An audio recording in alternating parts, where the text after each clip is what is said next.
And welcome to the Game Changer World Preview Show. My name is John Wolf, and tonight I'll be joined by my new co-host, Frankie. How you doing tonight, Frankie? I'm doing pretty well. I mean, obviously, under the circumstances of why I'm here, it's not the greatest, but you know what? That we just got to keep rolling on. You know, that's showbiz, and Yeah, it's um, not easy. no, it's we're here, and we're just trying to, just trying to do the damn thing. I'll talk about that now just to keep everyone up to date because it's been a big thing on the internet for the last couple days. So the podcast had been off air for the last 2 weeks. The first week, both B and I were sick as dogs. I think anybody who follows the show know I was sick for quite a while there. But that second week, I didn't have a voice. It was a big problem. I had just found out Brant had to step aside for just a little while. You know, he's the originator of the show, the one who started the ball rolling, the one who got me into all this. He just has to deal with some real life stuff. He's so busy, he can't keep up with the shows. And because of that, he would have just gotten on the air and kind of winged it. And he knows that's not our style. So Bullshit. You've seen me on this show before. But you know, he's heartbroken. I'm heartbroken. It's been an emotional week. The plans right now are for him to hopefully come back when everything settles. I do miss my buddy, even temporarily. I'm a very nervous person and care a lot about these shows. And Brent was always there for me, especially when I'm like, oh shit, how's this going to go down? Now, back to the listeners. The good news for those who appreciate our format and the feel of the show, by design, Game Changer World was set to absorb changes as they happen. So we knew that if this podcast will sustain in the long term, that we needed a long-term plan. So over time, Brant and I had a bunch of fans on. I think most people really try to remember that because fans first. All were good. Some were better than others. Certain ones stood out for their depth of knowledge and overall easygoing personalities. That was how Frankie moved into the East Coast correspondent role. He's Jersey through and through. Brett thought it made sense. He has years of independent and mainstream knowledge. He knows the scene, the regulars, the wrestlers, and the venues. No shit, he is the scene. He's one of the regulars. He's seen everything, so it's hard to make him pop. He's realistic and willing to say how he feels without filter. We do need that on our team. He cuts the bullshit that sometimes I feel like I may dance around. Now, also our third member, again, nothing's changed there, Screwball. I've known him before the GCW podcast at local FSW shows. I remember seeing him at shows while we were waiting for them to start.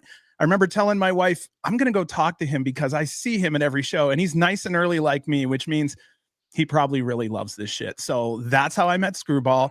And he just happens to be extremely knowledgeable on all things independent wrestling and especially on the West Coast. So we've been very lucky with the times that we've had and the people that have come around us in that time. Anybody working the LA or Las Vegas shows know they've seen Screwball. Also, just like Frankie, he just knows that scene. He's now doing commentary gigs, so we're very proud of him. But yeah, Screwball and Frankie are both dictionaries of indie knowledge, and I'm happy they're both ours. That's a stretch. That's a stretch by any calling me a dictionary of knowledge. God. But honestly, both of these guys were hand selected. I put them up against most other podcasters when it comes to knowledge. I'm fortunate that they're ours over here at Game Changer World. I say that blanket, but I'm fortunate they're with me and I have them. I'm not gonna, so we're shuffling things around for a while. You all know the names and faces, and we know yours. Last thing regarding changes, I had 17 people reach out to me to help with the podcast. Thank you. I can't answer everyone individually. We really aren't looking for anyone just because the way we have everything set up, but you all are cool as hell for offering to pull the weight. That really said a lot also. Unless there's a designated special night, we really don't have any other guests besides industry talent, referees, wrestlers, whatnot. So is there anything else you wanted to say? And I'll just do my opening spiel. There was an old show on ESPN way back in the day called Cheap Seats, which was this Wide World of Sports version of Mystery Science Theater, and they had this long kayfabe intro about how the hosts were like 4 and 5 on the depth chart of a hosting depth chart. And one of the things they mentioned, like, one of the great changes of rosters, like, Brady for Bledsoe. And that's that's going to be my moment right now. Well, I mean, you'll listen, you're filling a big role, but the thing Yes. is that everybody knows you're well prepared for it, and you've done this quite a few times. So this isn't anything new. You're not stuttering tonight. God, no. That's my job. Well, a couple more of these maybe, but No, go to town. Go to town. Clown, thank you so much. He says, for the tacos, positive thoughts and prayers for B. We're all in there together. We're all in there together. Thank you so much. Okay, let me get that here. Let me go ahead and just say hi to everyone, because holy crap, do we have a lot of people. Yeah, we do. I'll make it blanket. Clown, always first in the room unless Reed's up his ass on something. Happy Friday the 13th, everyone. I hope everyone saw that little Friday the 13th clip I put in there. West Coast correspondent in the house, Screwball. I'm hoping he maybe heard what we had to say. We love you, bud. Pete, don't fret, citizen. Chris, the names go on and on. Larry, Justin, Salamander, do not fret, citizen. Matt Brown. A lot of names we know, man. Got Jimmy Mack in here. Jim, how's it going? Wow. Also, we are going to get a new intro, because it's just weird to just have, be all through that intro the whole time. So I got to give Ivan some good reaction faces to put me on the post-it. I'm unsure what he's gonna do. I know I don't remember. I just told him to go for it, man. So we'll see what happens there. James Buchanan said, "Yo, Frank." There Hello, we everybody. are. So yeah, thanks everybody for getting on. After we've gotten through a more somber point, we can get back to the good shit. After 2.5 weeks, we are fucking back. Game Changer World is fucking back. We were so excited to get back. Frankie's like, John, let's do a preview show. Let's do kind of something. Let's have some fun.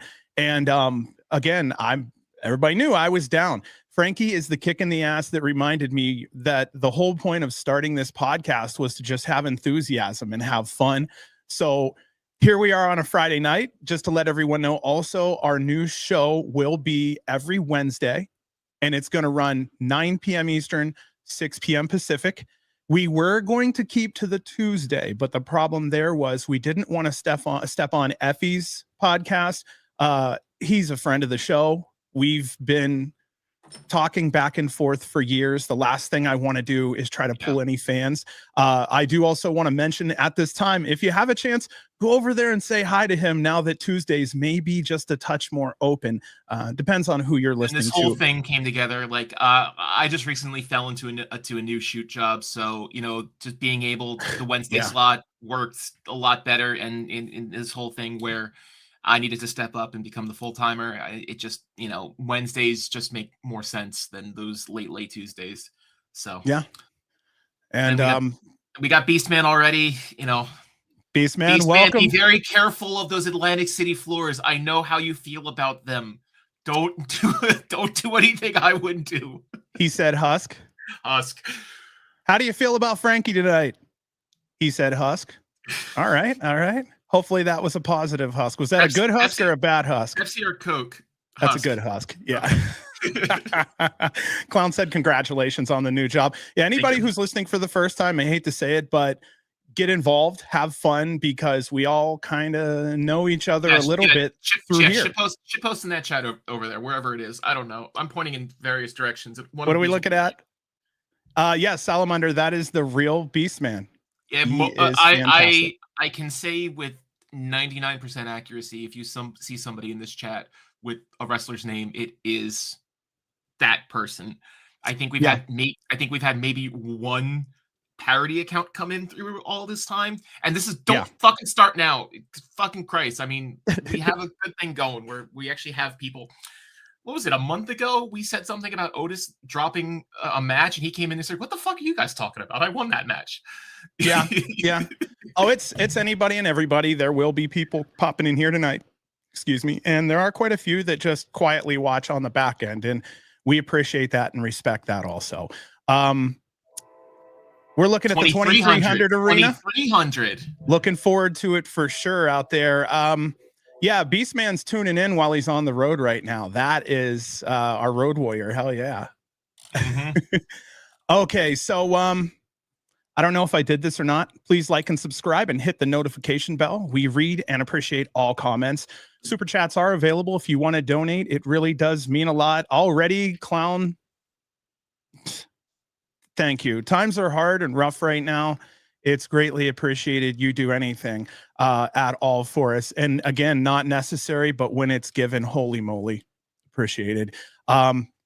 Thank you for choosing to spend your time with us tonight on this very special episode. Sit down and relax. You're amongst friends. We do have a lot to cover. GCW's Ashes to Ashes will be on Saturday, and So Much Fun will be on Sunday. Brett is calling it March Madness Weekend. Thank you, Frankie. These are both in Frankie's backyard of Atlantic City, New Jersey, and I just want everyone to know this is Frankie's birthday weekend. So if you see him out there, get that man a drink, give him a hug, say hello. I think that either collectively or all at one time, he will take his spankings. How many is that this year, Frankie? It is, yeah. Not bad. 21 years old is Frankie. That is wonderful to hear. Yeah, you just have to be careful because out there is, he's only Frankie foreplay when he's on the pre-show. Yeah, only on the pre-show. So he might be Frankie here, but he's foreplay on the weekends. If you get a chance, please go out there and say hello to him. Wish him. I'm not doing the gang sign for that anymore. I only do that. I only do that in person at the shows now.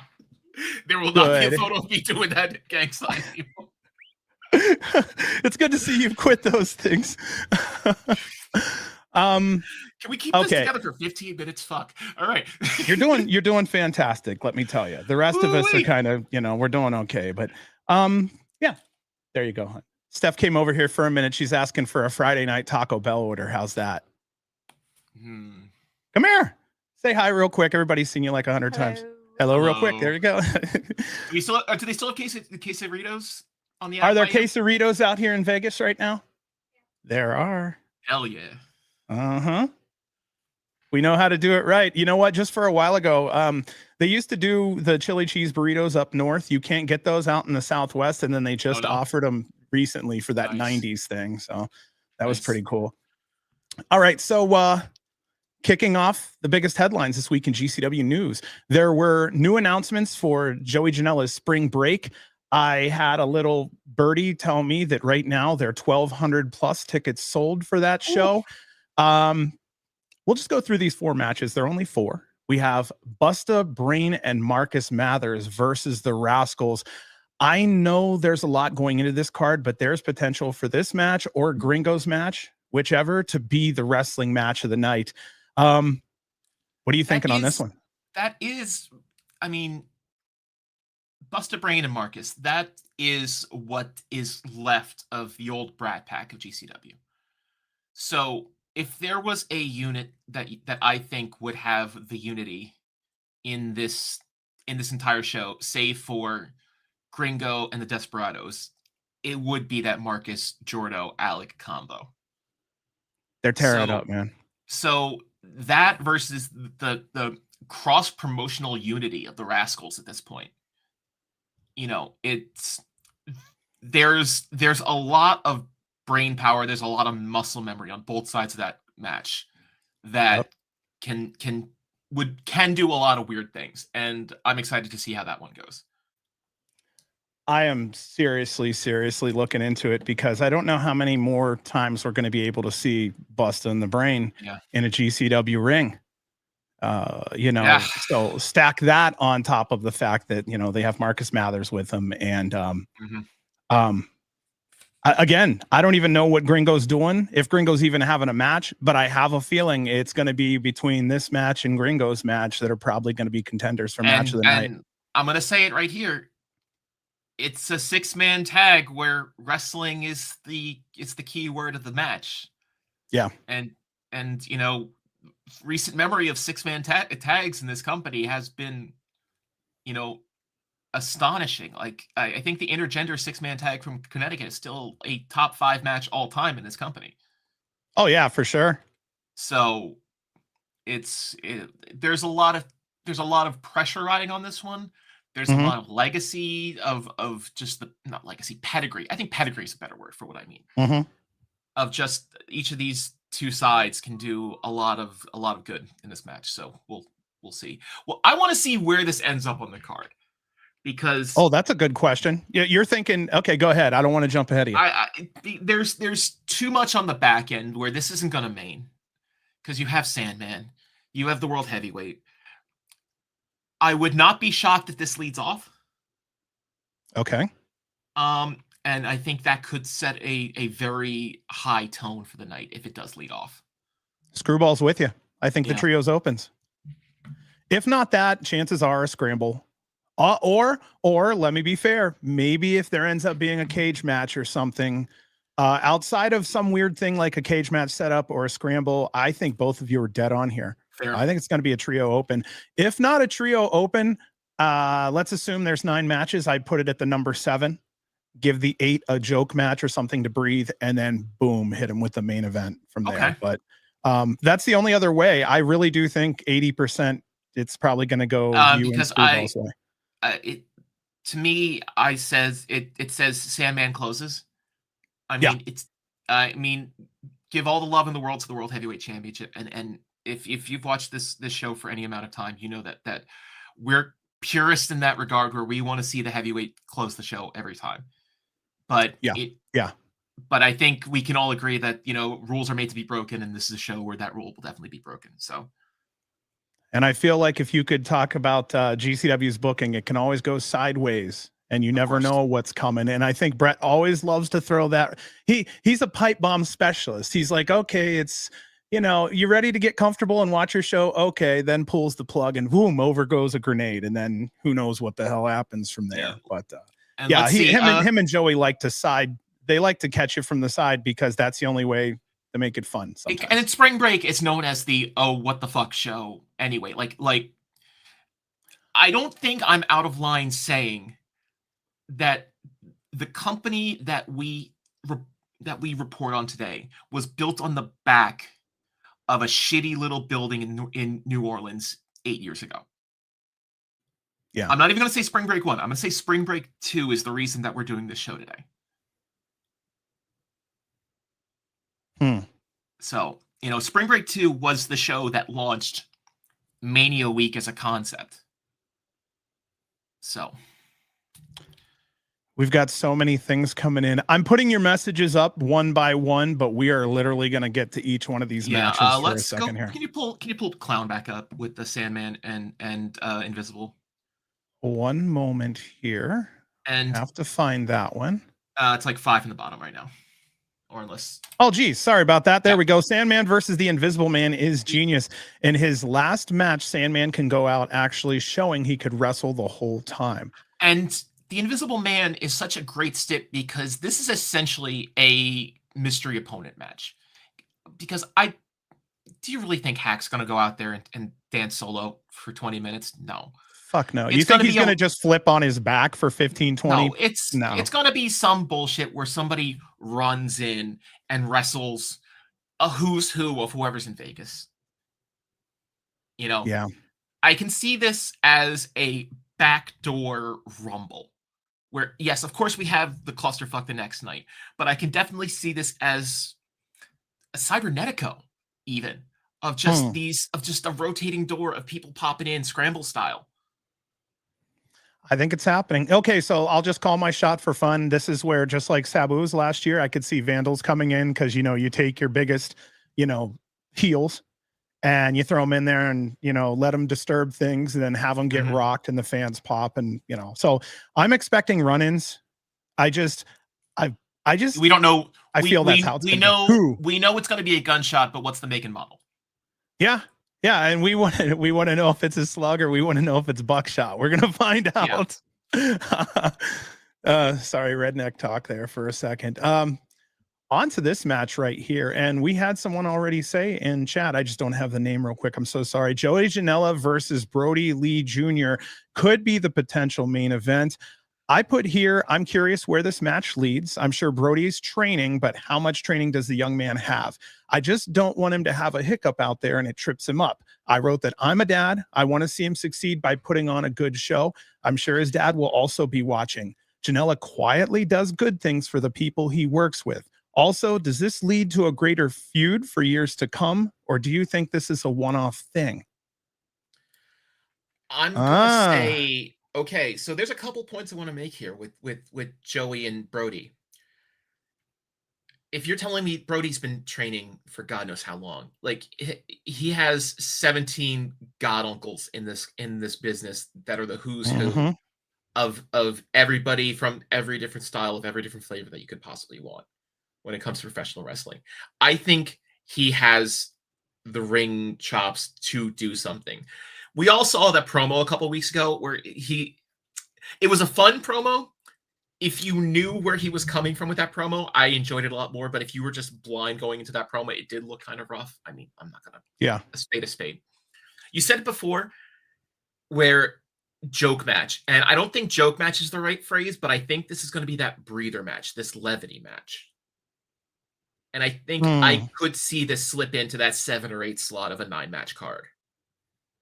Oh, yeah. Oh, absolutely.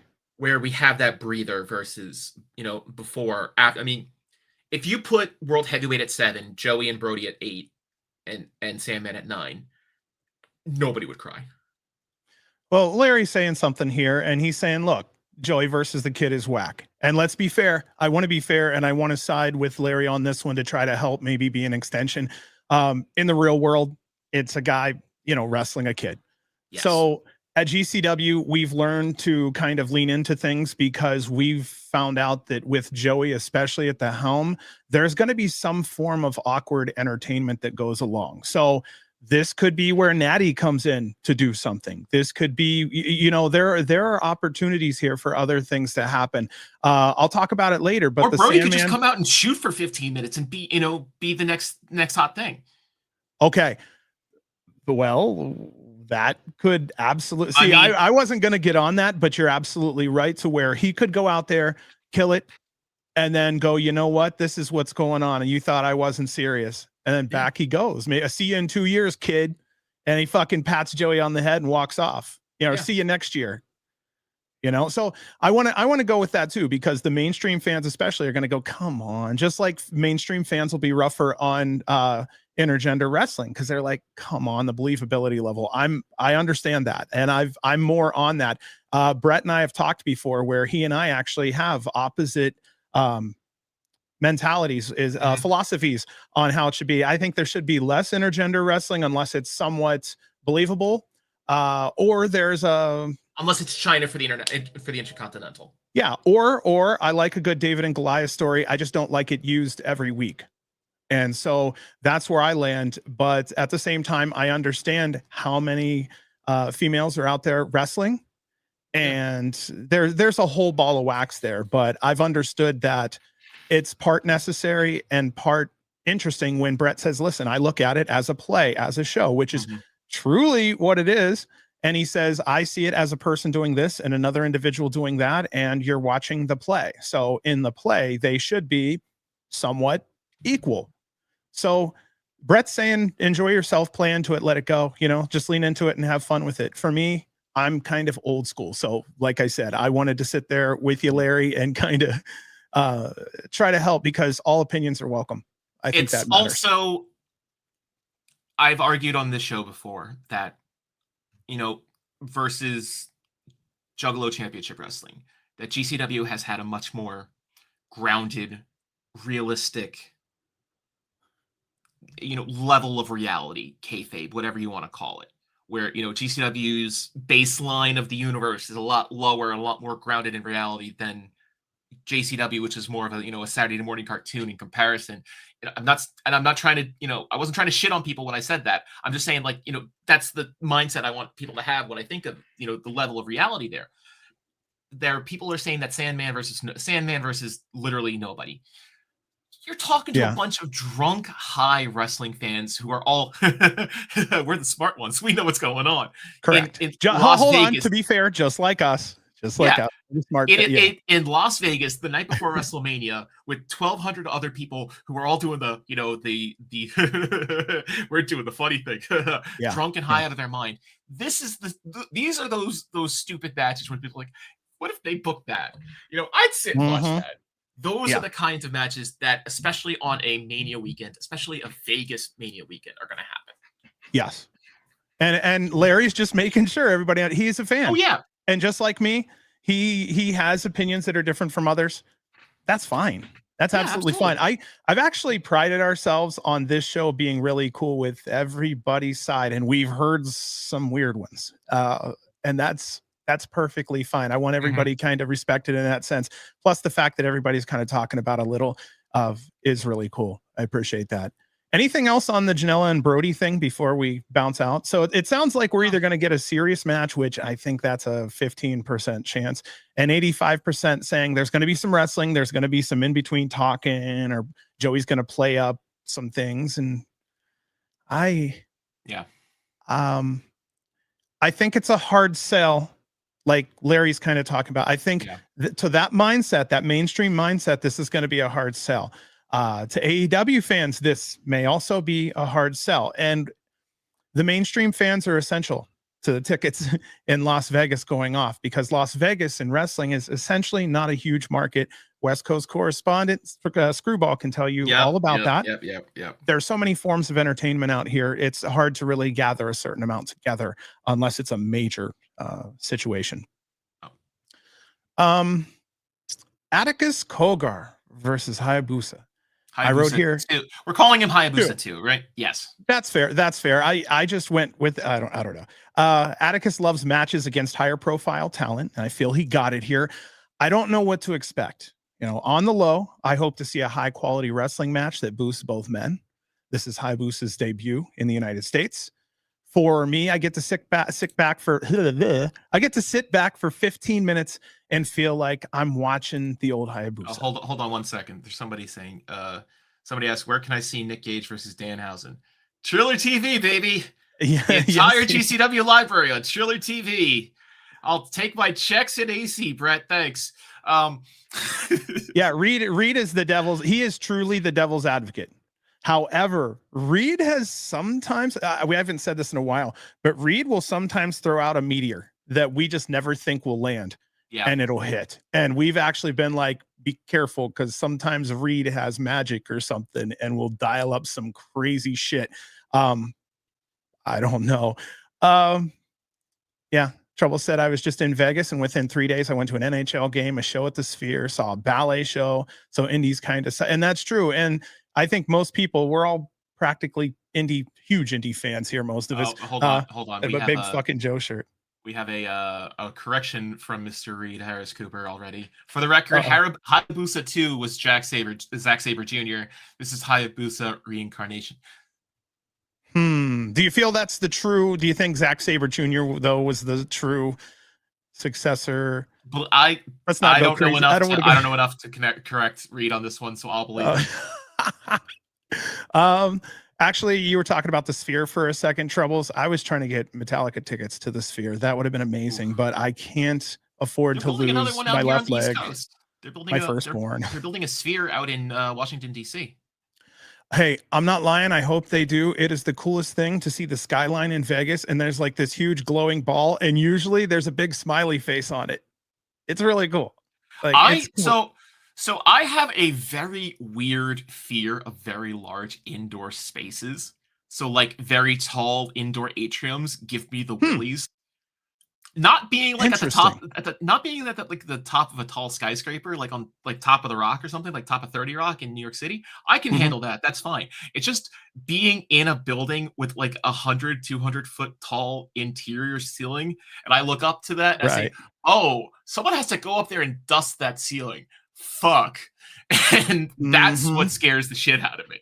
So I don't think I'd be able to go to one of those shows at the Sphere. I've learned to always think this question: what does a bad day at that guy's office look like? I think about that with like window washers and shit. I'm like, what does a bad day look like for someone like that? Yeah. Tim Dan, welcome. He said, wait, like the room where Well, no, GCW is in AC? that's 20, 30 feet. That's You're that's not talking I'm talking 100, like 4 200. or 5 stories at least. And I'm Okay. like, oh yeah. Fancy hotel. Yeah. Oh, okay, gotcha. Okay, so how do you think this one's going to go? Do you think they're even going to have Hayabusa 2 doing or the third or whatever? Do you think they're going to Hayabusa have him B. getting skewered in the head? You know what I mean? I Like think he's no, a I think this is mask. gonna go. I think this is gonna go straight down the line. I think this is gonna be as clean as clean can get. I don't want to put words in Atticus's mouth, obviously, but if for he's been speaking on this like trying to prove himself, and he's had a couple of these matches where it's been Atticus, it hasn't been the Vandals, and I think this is what that's been leading up to. For the sake of the performer, I think it's actually gonna go hope it does. Yeah, I want to see Atticus go out there because he's wanting these. He's been publicly saying a while back that he wanted these higher profile opponents. I think this is the match that he needs, and if he delivers, I think it will say a lot to naysayers, and also it should solidify his already larger fan base. So I think that would, yeah, proudly, I am an Atticus fan. He may use the skewers, but did you see that roll up? Did you see that, off the top rope? Did you see, So again, I think because I do think about how these wrestlers feel, quote unquote, we have to think about that when we talk about these things. I think personally, yeah, I think any performer, unless they're at the top of their game, they always have questions about themselves and their performances. And I think him nailing this performance could be good for him. And if he grows appropriately, could be great for GCW and that title. Mm-hmm. He may come out of this knowing a little more.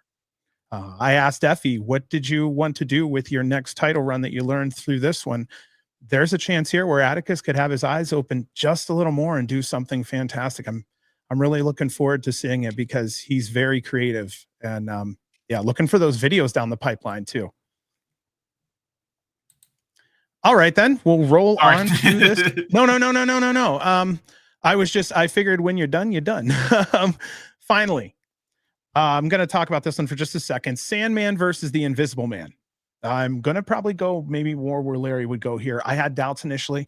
It's hard for non-GCW fans to wrap their head around Sandman versus nobody. Well, exactly. And you have only, but it's quite a few, 7 million people that have seen that Invisible Man versus Invisible Stan match. And hell, that's the match I show people about how a crowd can affect a wrestling match, because people think that it's just a play. It's just a stage play where the audience is just there to observe. But no, the audience is this third man. It's the fourth man. If you talk about the ref, the audience is this extra player on the field. That if there's a chant going on where somebody doesn't like something, or we're talking, fuck the bald guy, like he's gonna make some comment, and the bald guy is gonna stand up there and Showboat a little bit more, and the face is gonna go in there for a roll up, and shit's gonna happen based off a comment like that. So it definitely can affect it. So sorry, I forgot what I was going off on that. Sorry. No, you're good. You're good. I'm gonna go to this real quick because Larry's saying what I kind of expected. Explain how this will be good. Okay, we'll talk about that real quick. So that's why I was saying initially I'm going shit. How will this be good? Pageantry. It's just going to be pageantry, and that's all that we care about. So what's probably going to happen is we're going to get to see Sandman for the last time have a true Metallica entrance instead of the bullshit WWE Vault entrance. Number one. Also, number two, I believe that Invisible Man thing will be something that will be more of a little skit or something Sandman does for maybe 2 or 3 minutes. Yeah, it's not going to be the meat of the match.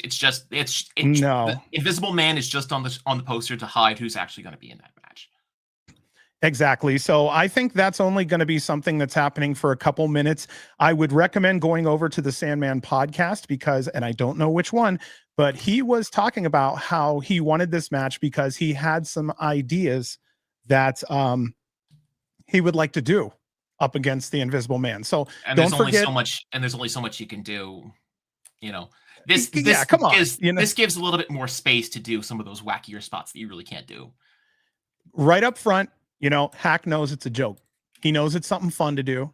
it's going to devolve into something way better because, again, Larry, when Joey's involved or when Brett's involved, it ends up being something creative. And in this situation, I've learned, probably like the Sabu match, a ton of run-ins.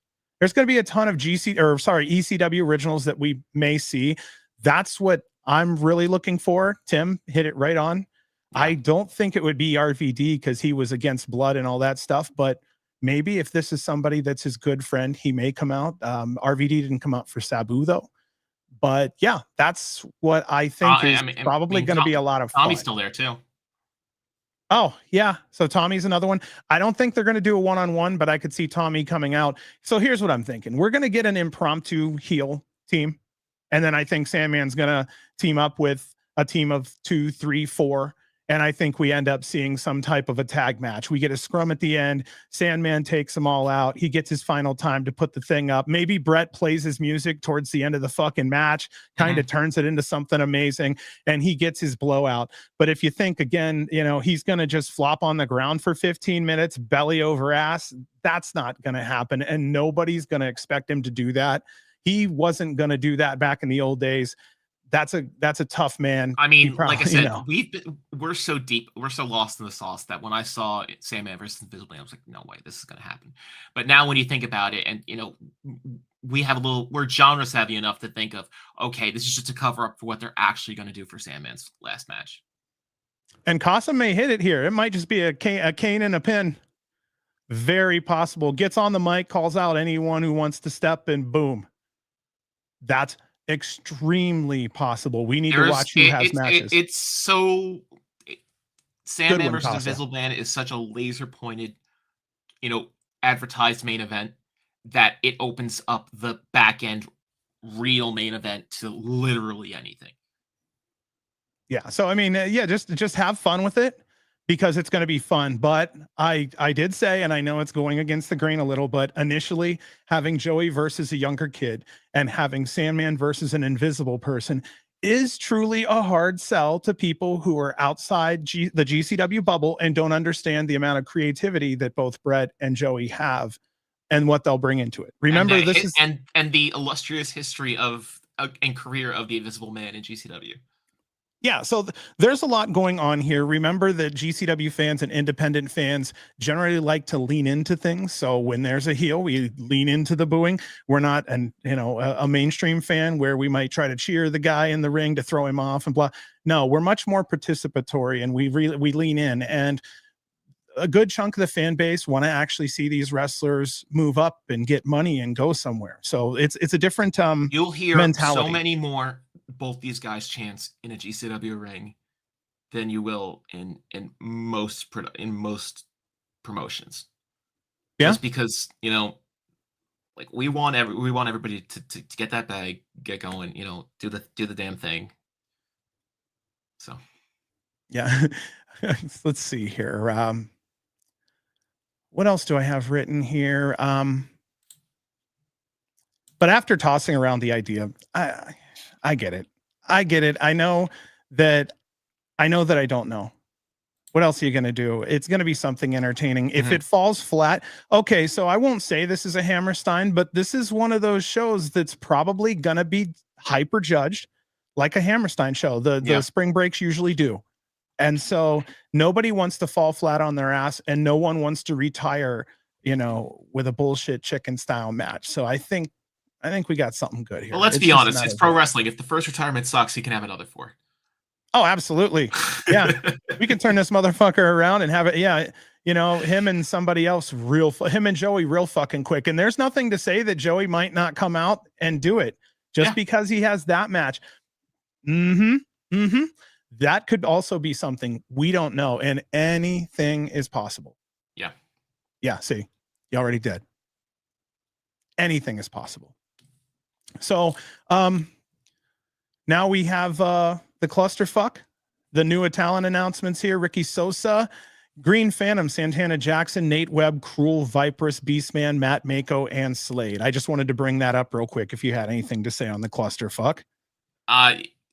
That's the best place to put a lot of people that don't know the GCW machine just to get their name out there for, if they're going to come back a little bit later, or if it's like Ricky Sosa or somebody like, I wouldn't expect to see him again, but if he wants to come in and get his cup of coffee and put his name under a GCW show once, this is definitely the match to do that in. So bingo.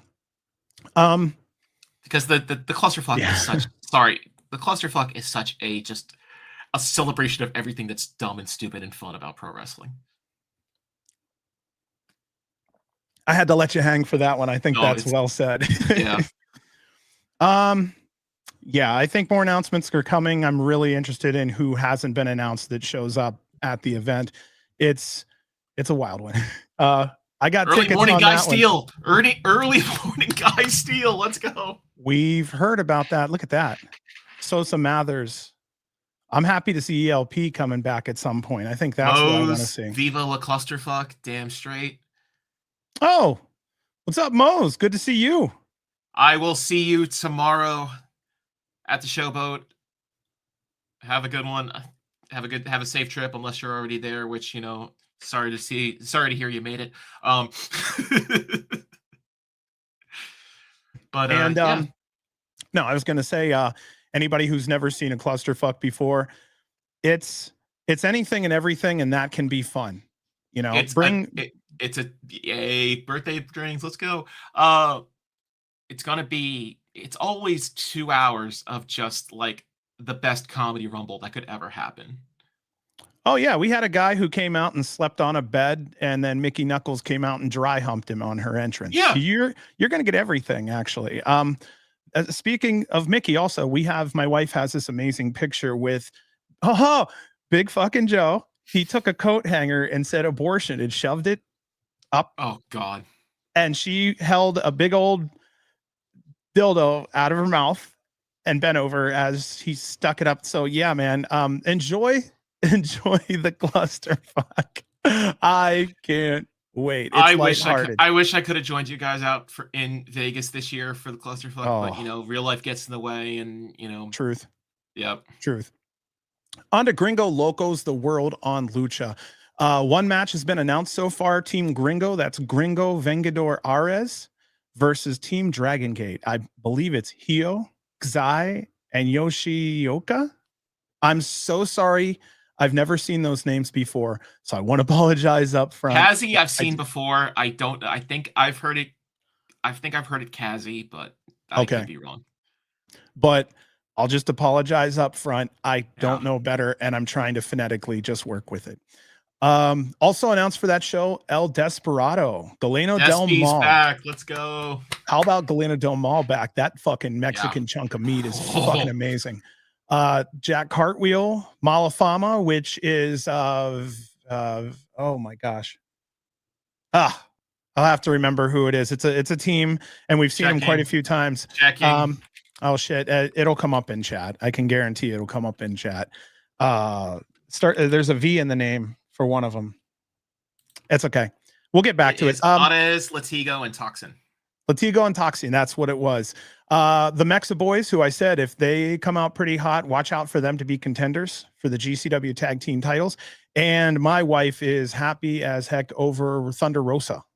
That's a very interesting addition. Yeah. At the last minute there. We've seen her pop in now and again for GCW. So.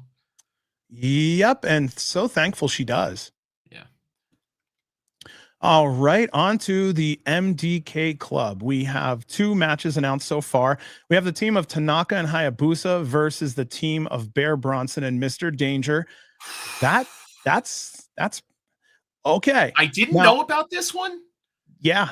But if we're thinking that Hayabusa is going to be in a death match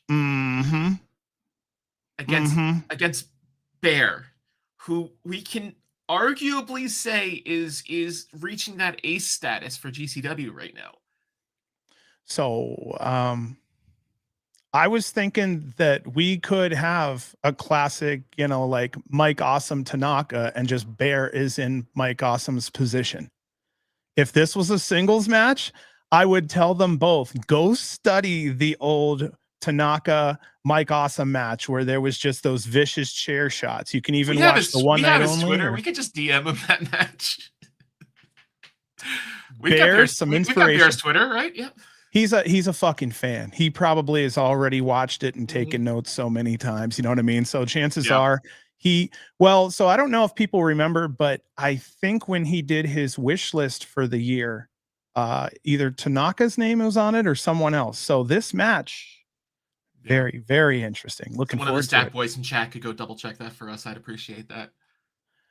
On to our next match, a no rope barbed wire between Slade and Cruel.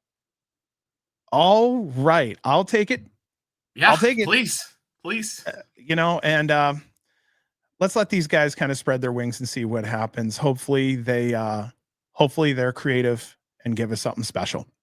I think that's the best way to say it. No rope barbed wire is enough to work with, because I've heard from a couple workers that at least that the worst stip in one of these like late night Fight Club all deathmatch shows would be Taipei, because from multiple people I've heard that nobody likes Taipei because it limits your moveset to just punches. At least it's not Taipei. Yeah. So I mean, I like Taipei because it's so interesting and it's just so visceral to see all the glass on their hands. But from what I heard, everybody hates it because they can't work properly with Taipei gloves on. So I'll just throw this out there real quick just to come back. Sandman and Old Mancer could be good if Invisible Man was a placeholder until Man's had a chance to return. Yeah, this is just literally, it's one of 17,000 universes or timelines that it's just Man's. And I wouldn't be sad if it was just Man's. Oh, we have SGC Vandals. Maybe that's part of the build until into April. Yeah, all right. Not again. Well, again, not against it. We're not against a lot of things here. So no. We'll take it until it gets bad, and then we'll push against it a little more. Yeah, that's fair. Yeah, we have SGC. We have the Vandals. The blessing of having Mance Warner back really will fill up the 2300 arena so nicely. I hope Old School he gets in the fans' fucking faces. Especially in that Philly crowd, brother. I could be wrong, but isn't he like? I swear he's turning face now. I've always. Did I see a tweet saying something about doing it the right way this time? There might not be anything. Well, first of all, I thought he did the heel work the right way for sure. So I'd be very interested he was the best shit face heel I ever. Oh yeah. But I think I saw a tweet, or I could be hallucinating this, and there we go. Yeah, he's 100%. Yeah, I saw a tweet saying that he wants to be champ again, but he wants to do it the right way this time. And if I'm wrong, please somebody correct me in chat right now. Everybody's saying face. In TNA, he was a face. So well, I mean, TNA, TV face and indie face are two different beasts. So if he's, I swear I read that tweet saying that he turned face in Columbus, and if that is Jim's confirming this. So I think he's going to be a baby face now. So there we are. STL. I don't know if Steph's going to be a baby face. That would be an interesting dynamic of a face boyfriend with a heel girlfriend. So, well, all I know is there are quite a few people that she's never wrestled. Yeah. That needs to happen at some point, once or another, if she's willing to step in the ring to do that, which it sounds like publicly she's very much into performing. So, Mancer stopped Effie from killing Atticus. About Mancer, him and his wife left the machine because they wouldn't clear her hard. Yeah. So. Well, I mean, real life, cheering on in real life and booing the character, art from artists and all that. So I don't know what was going on, but yes, of course.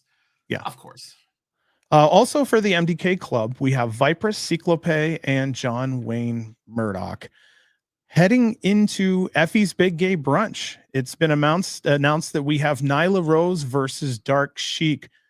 That's going to be extremely interesting. I know that Effie's really excited about that one. I believe he was like wide. We announced Nyla Rose on that show where I did that interview with him, and his eyes went wide. And he's like, "Do I have a match for you with Nyla?" So that ended up landing.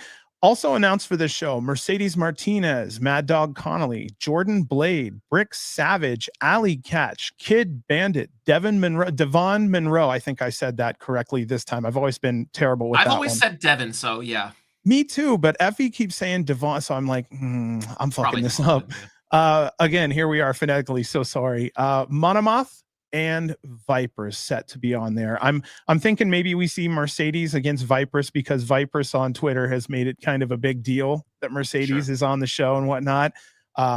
If they're going to pick on each other back and forth publicly for work reasons, sounds good to me. Sounds about right. Now, I had a couple people ask me about the situation with the OVW incident with the referee. I'll say this real quick, and I'll try to make it nice and easy. Number one, I hope that he gets back to full health as quick as possible. Of course, yeah. Number two, I saw a small chunk of the video and was primarily done with it because I know people that have had seizures and it's not good. I've seen one friend break teeth during their it has been seizure. confirmed. Mercedes versus Vipress. I'm sorry. There we go. No problem whatsoever. There we go. The match. Thank you, Screwball. Thank you, Screwball. I think it's just a lack of judgment and protocol that, unnecessarily endangered a person's life. It doesn't seem malicious, like somebody did it on purpose, but I think it's more of a combination of like inexperience, poor decision making under pressure, and inadequate safeguards. So I think if anything, it'll serve as like a wake-up call for other promotions and OVW to just review their emergency responses. That's kind of the way I look at it. I don't have anything bad. I don't believe a single person was like, oh yeah, he's down. No. And I only put it together that he worked the Kentucky show when Max Recon posted today. Yes. So I did not even put 2 and 2 together on that he was OVW and then he worked it said he couldn't be done on Kentucky show. So wow. Smaller world. Yeah. Smaller world than you think. Yeah. So I mean that's best. I just wanted to say something that I think I see it as nothing negative, nothing. Oh yeah. I believe it's mostly accidents all around, but the handling of it definitely could have been handled better. And again, I think everybody was under pressure and imagine yourself in that shoes. I do believe most everyone involved feels terrible. So the way I was raised is like, let's just get through it, make our mistakes, go through it, happen, get some forgiveness, roll through it, see if the person wants to continue, whatever, however, do whatever you can to facilitate that person's health, mentally, physically, and go from there. And the fans either way will be there to cheer them on, regardless what their decisions are. If they want to stay in or be out, it's up to them. Yeah. So I always tell everybody, if the wrestler goes out and does something else with their lives, it's bittersweet, but we've always cheered you on. We've always liked you. And if you go succeed somewhere else, we're happy for you. So do you think we should get into the first preview of the... Hey, probably. We've missed it. Honestly, I've missed it. I'm happy to have you here to fill in. I mean, it's just... we get along. I think again, that's kind of what helps in all this situation. And of course, this is like literally the wheelhouse. These Atlantic City weekends have been the reason I have been on this broadcast to begin with. So yeah. So then I just want to ask real quick because I only want to give you an option, but we're an hour in. Do you want to take a 3-minute break? How are you feeling right now? Let's go. All right, fuck yeah, rock and roll. Okay, so the first preview we're going to have here is GCW's Ashes to Ashes. Again, this is the Showboat in Atlantic City, New Jersey. This will be on Saturday. Okay, Frankie, you and me were talking earlier, and I wrote it down, and then you said it later. This looks like a very deathmatch heavy show on paper. Yes, I was only looking at the poster for this weekend. Hold on, let me pull the poster back up. And I saw that we have 1, 2, 3, 4, 5, 6 advertised matches. We have the Marcus Stunt segment, which we'll get into that later because I think you have that in the notes here too. I think you have that. Yes, sir. You do have that on sheet. So we have 6 posted. There's going to be a scramble. And I think there's going to be probably an unadvertised tag. So we'll call it 9 segments. Mm-hmm. And I think we have at least 4 heavy hardcore / death matches across the night. Yeah. This hope, like we've been down this road before about talking about how an Atlantic City weekend is going to be the return to form for GCW, but I want to believe it this time. Looking at this, yeah. So Yeah, I see. Well, it just looks so fucking heavy, and then we're topped off with like a wrestling banger with Blake Christian versus Marcus Mathers. that definitely has match of the night potential. And not just a death match, but John Wayne Murdoch versus Vipress, as Vipress is coming into the scene, and John Wayne Murdoch is the one that kind of catches the baby as it births. Here we are with that. So there's that. Don't say Danger that. versus Dude's Jimmy gonna make Lloyd. a shirt about that tonight. Don't say that. Danger versus Jimmy Lloyd. Cogar versus Conor Claxton. I'm going to get into the history on Conor Claxton later. Goes deeper than most fans know. Alec Price versus Gary J. By the way, kind of a mismatch, but at the same time, maybe not. Alec is trying to keep himself in tip-top condition, and Gary's a fucking bruiser. I think that's going to be a ground game match. Well, that's what I'm thinking. And Gary's a bruiser also. So, I mean, he's going to put Alec through it, but I think it's going to be a little bit of what Alec needs before he gets on TV. You know, it's like a good practice. Come roll with me. I'm a 20-year veteran, nothing big. Okay. Save that screwball of thought for about 2 more matches down the card. But is it Vipress here? Yeah, that screwball Vipress. Yeah. Oh, yes. We're going to be talking about that one in a second. We'll come back to that. Atticus versus Slade for the world championship. Again, I don't think this is I don't think we're going to see world champion Slade anytime soon, you know, busting it on the mic and telling everybody. We'll get further into that one. And then, Marko Stunt says goodbye. You and I'm looking at your notes. You and I are on the same exact page, and I'm afraid to say it, but I feel like that's the honest truth. I'll say it when we get there. I'll be the one to say that, because all right, so let's bust into these previews real quick. God, it feels good to be back. Love you guys. All right, Mr. Danger versus Jimmy Lloyd. My notes here say this is Mr. Danger's 55th match at GCW. He's only appeared once in 2026 for us, and that was for that January 3rd match at One Night Only in Berwyn against Orn Veit. I'm sure he's kind of hoping to bounce back from that match. His last 2 matches in 2025 were those solid appearances at NGI 10. Thoughts about Mr. Danger in this one, or any comments on this one? I want to say that this is probably Mr. Danger's match to lose versus a now sporadic Jimmy. Oh yeah. Because you know, let me steal your Jimmy notes here for you and give you a second. That this will be Jimmy's 364th appearance for GCW. We've seen him. He kind of fell off the radar a little bit. He's coming back into it now. Like for years and years and years, he's been like the workhorse, where GCW and Jimmy Lloyd were synonymous, where it was, if the GCW show is happening, Jimmy Lloyd will be there in the 2nd or 3rd match. But he's say that note right there. Between 2017 and 2024, Jimmy Lloyd was in the top 3 of appearances for all talent across the entire roster at GCW every year. Yep. But I hate to say it, and this is just my thought, when I saw it was Jimmy versus Danger, Jimmy's just playing the training dummy right now. And that sounds fucking awful for me to actually vocalize those words, but this is Danger's match to lose. Hey, Jimmy can put him through it. Jimmy can put him through it. Yes. But in the grand scheme of kayfabe and the storyline going forward, this is Danger's match to show and win. Okay, idea. What if Jimmy and Danger both come out in white? Do we really think we're going to get a double deathmatch fight? First of all, if we're going to try to put over Danger, why don't we have old school Jimmy? You think they're going to roll around and have a technical masterpiece? We're talking for 12 CZW minutes? as Pussy Jimmy? Is that what you're talking about? No, I'm talking about just old school deathmatch Jimmy that used to throw down. Yeah. It needs to happen. That's really what I'm looking for here. I don't know. I said, it's shitty to say when we talk about it like this, but like, I mean, we gotta call a spade a spade sometimes. Like, it's just, he hasn't been around, and for him to come up as a replacement in this match, it's like, I'm gonna steal Tim's note here. Was he a replacement for Cyclope? I forgot he was a replacement for Cyclope. So thank you for that. And I will credit you on that because I'm not a shithead. Thanks, Larry. Thanks, Tim. Yeah.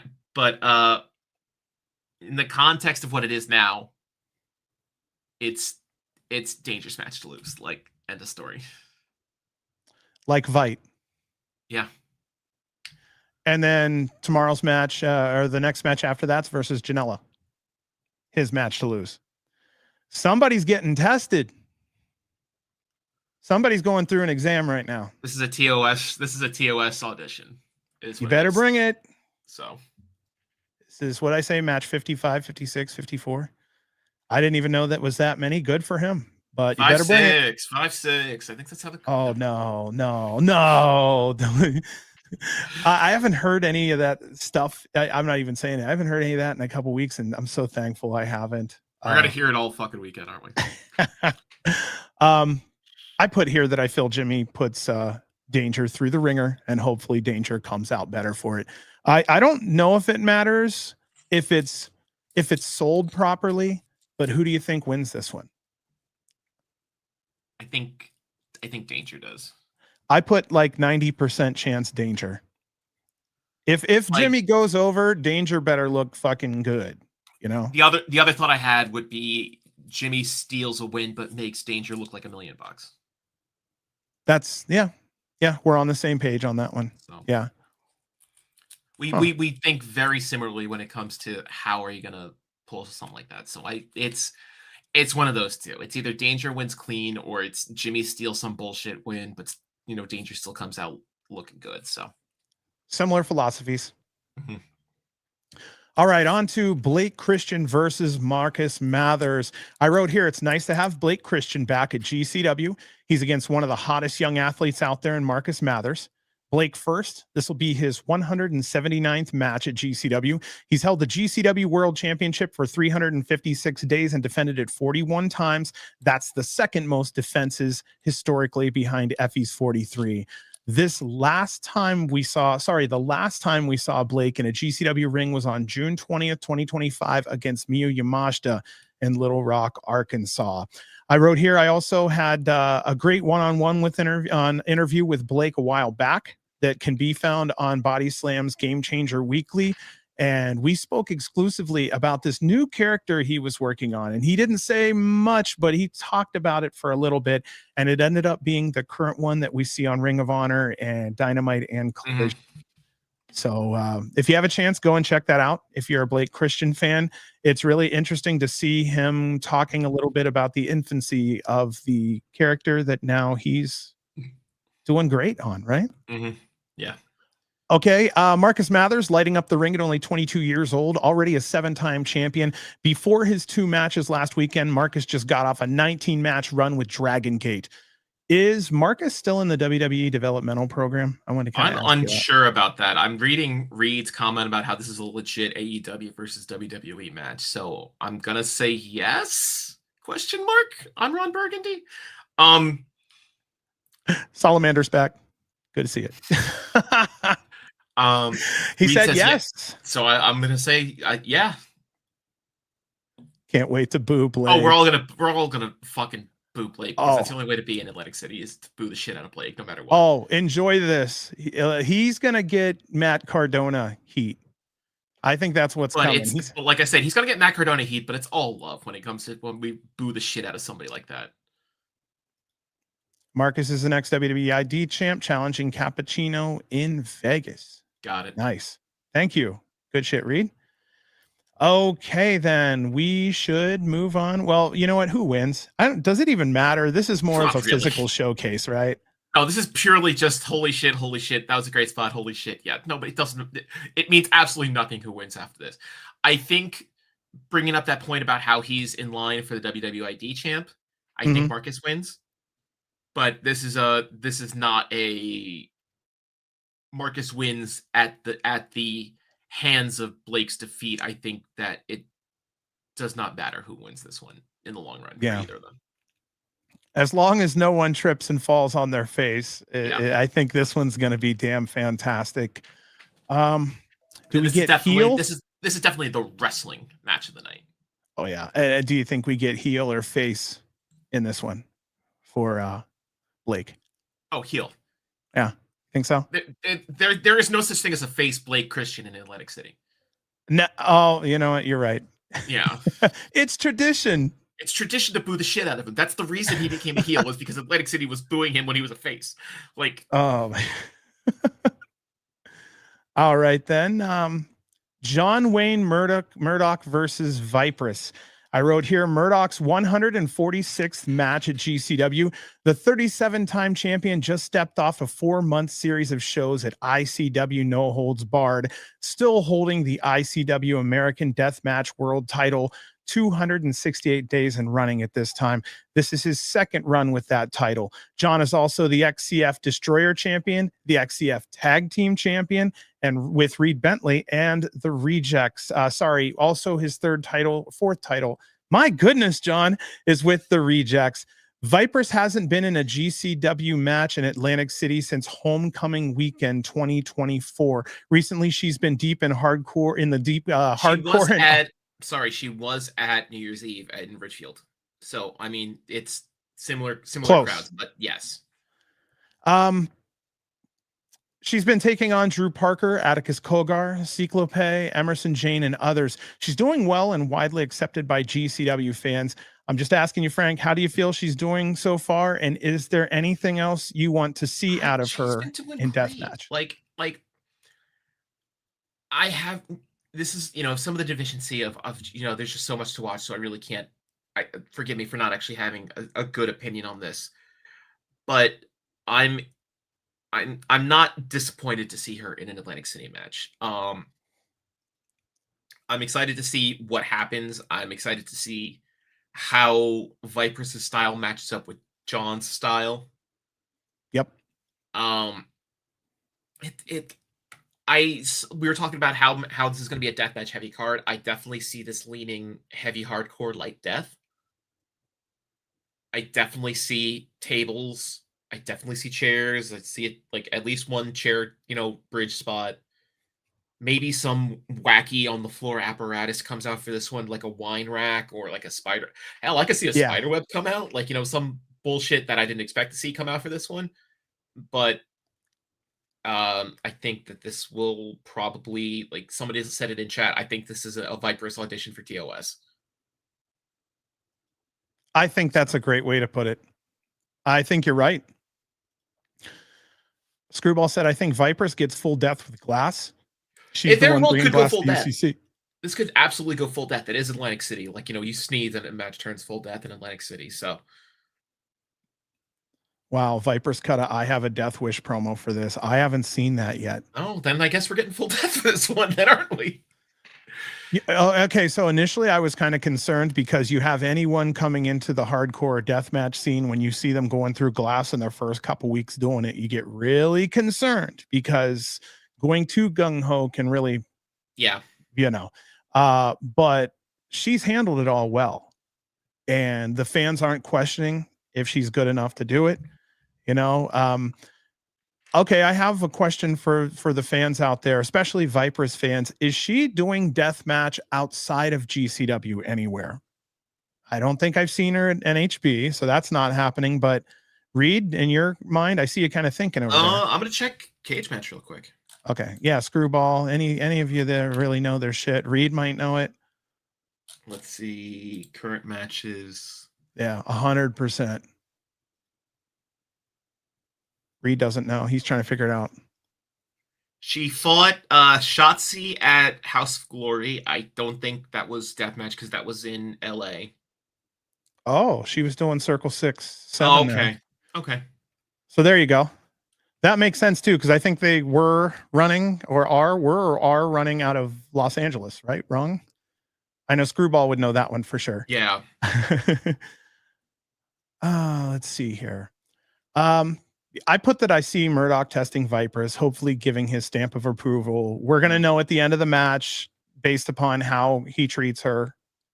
You know what I mean? We've watched too much of this, I think. So if they go outside of that, that's fantastic. I still have to say that Vipress and Cyclope were a great team together. And I'm almost hoping that if we don't see Miedo in the near future, maybe Vipress kind of sits in that spot, especially on preferably on the West Coast, just because it's less of a travel for both of them. But in AC, they'd be a fucking treat.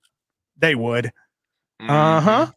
So I mean, we're almost halfway through these, the card here, and I'm telling you, I think this is a great way for GCW to start getting more of the fan base back. If it just put more cards like this in AC, where fans are very bloodthirsty. On to our next match. We have the GCW Ultraviolent Championship, Otis Cogar versus Conor Claxton.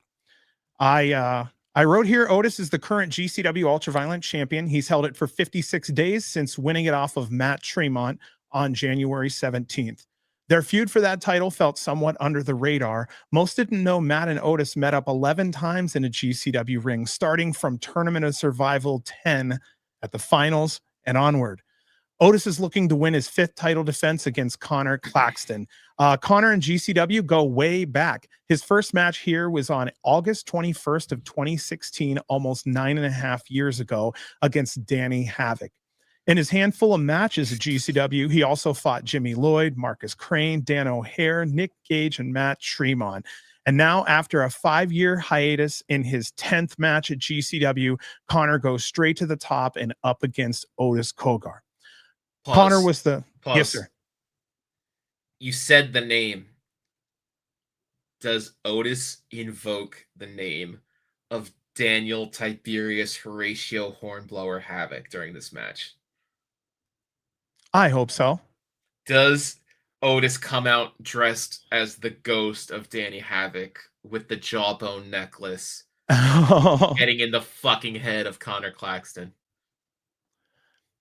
If it was Atticus in this GCW UV position, I would say yes.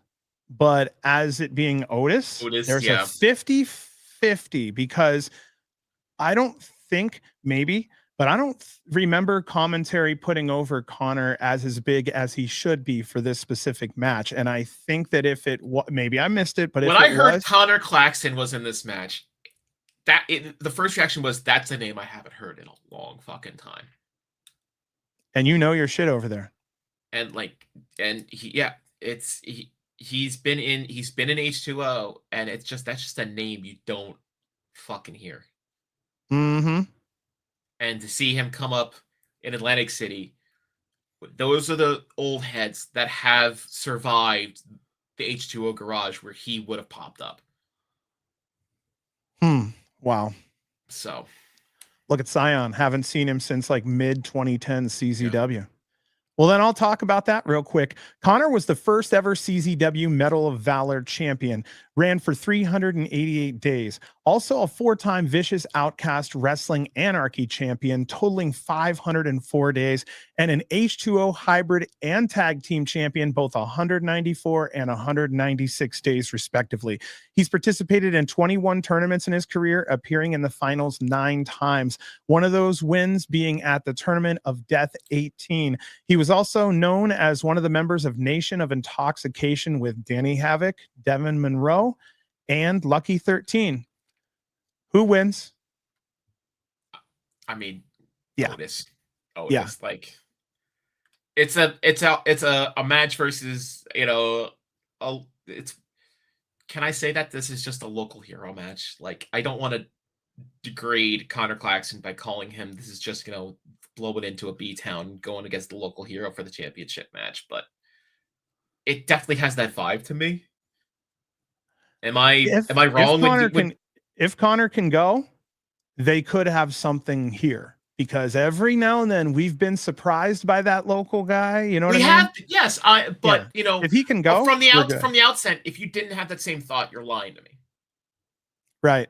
Well, always when you hear somebody that's 20, 30 years in the business, the first thing I think of is how's their knees and ankles. Yeah. I mean, in reality, Okay, Scion says, I'll be back. Gonna switch from my laptop to my TV so I can eat dinner. Godspeed. Godspeed. This is coming from a person who has a stack of pancakes in an astronaut suit. Oh, we love you, Scion. Watch us say all this and they completely miss this important part where they received love tonight. Yeah, fuck Yeah, I'm always on the, I always think about how the person feels, and I'm always on the side of, the performer. For legal reasons, that was a joke. No. Yeah. I mean, ultimately, I want to see Conor come out, have a great match, really can say that the end of his career, he still can fucking go. Like, I want to see his eyes light up. I want to see that happen for him. I like things like that. So well saying Conor's got a couple of Mania Week bookings, so this could be something else. Oh, yeah. He was saying right here, SHP labor low. Oh no, that's Reed's. Okay. Otis is definitely going over. See, every time Frankie hits the vape, I look at my vape and go, should I? You see the giggle. It's working. Oh, shit. Okay, on to our next match. Alec Price versus Gary J. I wrote, we all know Alec is one half of Bustah and the Brain, the GCW Tag Team Champions. Alec and Jordan were recently picked up by AEW after impressing the right people. Since December 19, 2021, Alec has laid down 196 matches for us here at GCW. We really hope we get to see match 200. Alec's last singles match was against ELP at the Nile Theater. I wonder if he still has those glasses ELP gave him. Outside of the match with Jordan Oliver that went a 20-minute time limit, Alex hasn't been in a singles match since his WWE ID tryout against Jackson Drake on August 1st, 2025. Yeah, I wonder how that worked out. I wonder how that he got signed. I look at it this way: he got signed. Very true. Very true. Signed, bills paid are bills paid. Gary J is a 17-time champion, one of St. Louis' finest. He's found recent success with his new tag partner, Anakin Murphy, as Unsigned and Don't Care. They've only been together twice at GCW, but they've worked out great every time. They're both skinny, but tough. Gary started wrestling when Anakin was 2 years old. I truly hope Anakin is learning. That's a great tree to be underneath. They have their next match together this next Sunday after that. Fun fact, Gary's first match at GCW was back on May 12th of 2018 against Nick Gage. I wrote that I found this matchup interesting. Gary can be rough, and Alec is a TV guy. 2018 had to have been the Compound, probably. Voltage, yeah, something like that. Probably, yeah. Who wins this one? Alec, Gary J. Who has more to gain? I don't think either really do they? So you could play it off that Alec loses to show cracks in the facade showing where they're going to lose the belt soon. As a rub to Gary J, those are two different things. You could either say it as, Alec's match to lose, as potentially running into some him being the weak link of the tag team. I'm just spitballing ideas here. You could have Gary showing that they are something to be reckoned with. There's a couple different ways you could have it. You could just have Alec still being champ and still being on top, or it could be a dead even heat. I don't know. There's so many options. I have one that I think would work well if I were booking, of course, someone else's toys. I would say that since Alec is without Jordan, he doesn't have his balance. So because of that, like Alec has been known to do, he loses his head a little bit. Alec kicks into the next level in anger, and Gary's there to meet him. I could see them both having an emotionally intense match together. You see what I'm saying? It would still sell Jordan in the match as a balance for Alec. So basically I think he's in Ontario on Saturday. Unknown. But I mean, that's how I see it though. I see if he wants to sell his team being strong, he's like, oh shit, there's no Jordan to balance out and tell Alec to settle down. Alec is in a fucking rage and Gary's ready to meet him right there at the door. I think that would be how I would look at it if I had, had the big bucks. I don't know. Let's see here. Watch Alec versus Gary from Limitless Wrestling. You know what? Knowing how Brett kind of lets the wrestlers do their thing, chances are that's exactly what kind of match we're getting. I haven't seen that, but sounds like Larry's on there. They really seem to be pushing for Gary and Anakin to have actual contracts. Nobody's talked about it, but if they weren't signed, I would say this breaks down into a tag match. Jordan comes out to settle down Alec. Yeah. Anakin says, this is bullshit. I'm not going to have my guy get beat up. We're a team too. And boom. I'm double checking Jordan's bookings. So I believe he is going to be. I believe there's a carload of people that are doing some show in Toronto and coming down for Sunday this weekend. If there's a long play, right here, Alex won the first match, Gary wins his rematch. That can be, if it goes that way, GCW could host the third match and actually give it a little bit of a backstory, if needed. I don't think either of them need it, but and GCW is not opposed to playing with other people's history like that either. No, not at all, not at all. So. And again, unless there's some big thing behind Limitless, otherwise, I mean, if they say, listen, let's let commentary sell the fact we've met up and it was a banger, and we got an even score. Mistaken, I think it was Limitless's license that was rented when they were up there, wasn't it? I couldn't tell you that either. Somebody will correct me in chat if I'm wrong. If I am, He said they talked about Gary and Anakin having actual contracts with GCW opposed to booking. Oh, okay. The Gage contract. Okay. Yep, and Larry is right. Jordan is there on Sunday. So yeah, chances are that's what's going on. He Screwball said it was certainly Limitless's building. Gosh, our people, the best in the game. All right, I want to hear your opinion on the GCW World Championship, Atticus Cogar versus Slade. I want your opinion first, and we'll go from there. I usually go first. I feel shitty. I mean, this is, I'm going to say it how it is. Slade's not winning. This will be Slade's showcase. This will be Atticus showing how far he's willing to go with something. They've advertised a WrestleMania match with Atticus as champion. Yeah. There's no way that that's changing. I mean, let's be honest here. There's no way that they're not going to book that as a championship match. Atticus is not losing. It's just, we know where we are. We know where we're going. But the magic in this is seeing is, how do we get there? What route do they take to get to that finish that we already know is going to happen? I'll tell you the truth right now. We're only at 6 matches announced out of probably 9. Does this match maybe break down into a secondary match somewhere? We haven't talked about that, and I should have said something at match 1. But the glaring thing here is we never have just 6 matches announced on a card. We're going to have a scramble. I think we're going to have Scramble's one. Scramble. Okay, we're going to have 1 or 2. We might have 1 or 2 matches that are just, hey, I showed up at the building. You two look great together. Let's get out there. I don't know. And then we have a match worth of time with Marko Stunt too. Yeah. Let's talk about the Atticus thing, and then we'll get into Marko Stunt, because we're on the same page.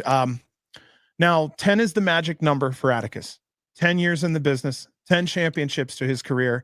And when I took these notes, it was 110 days as the GCW World Championship. Now 112 days, defending it 12 times. Ever since Atticus came back to GCW on New Year's Eve 2024, he's been on a tear.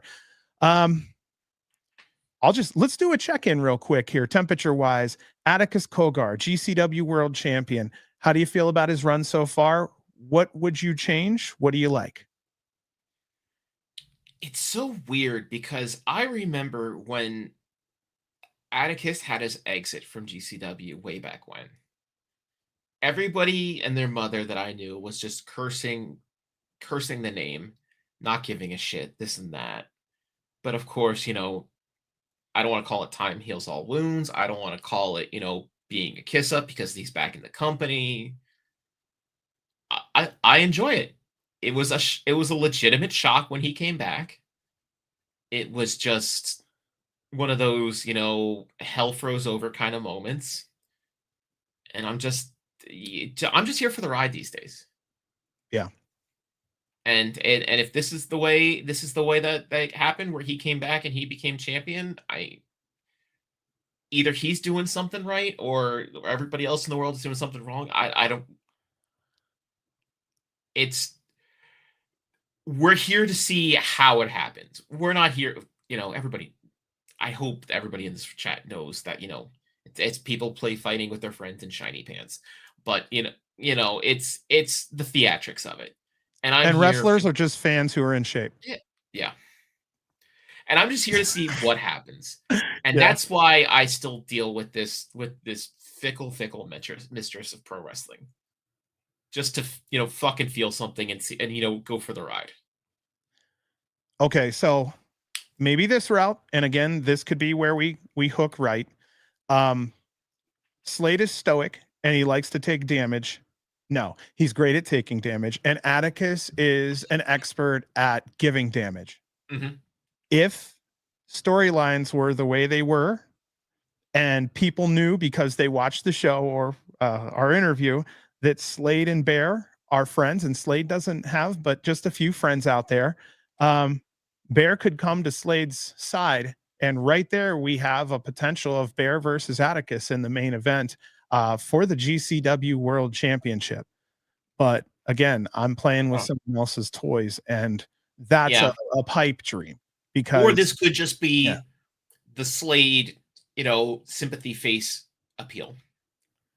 It could just be, let's build up Slade because he's been doing so damn well. They're bringing him out to Vegas. Well, he's traveled before, and I think Slade's been cutting these promos too, where he's just been doing these, crazy man in the woods staring at a camera type promos, and this could be an extension of that too. Like, yep,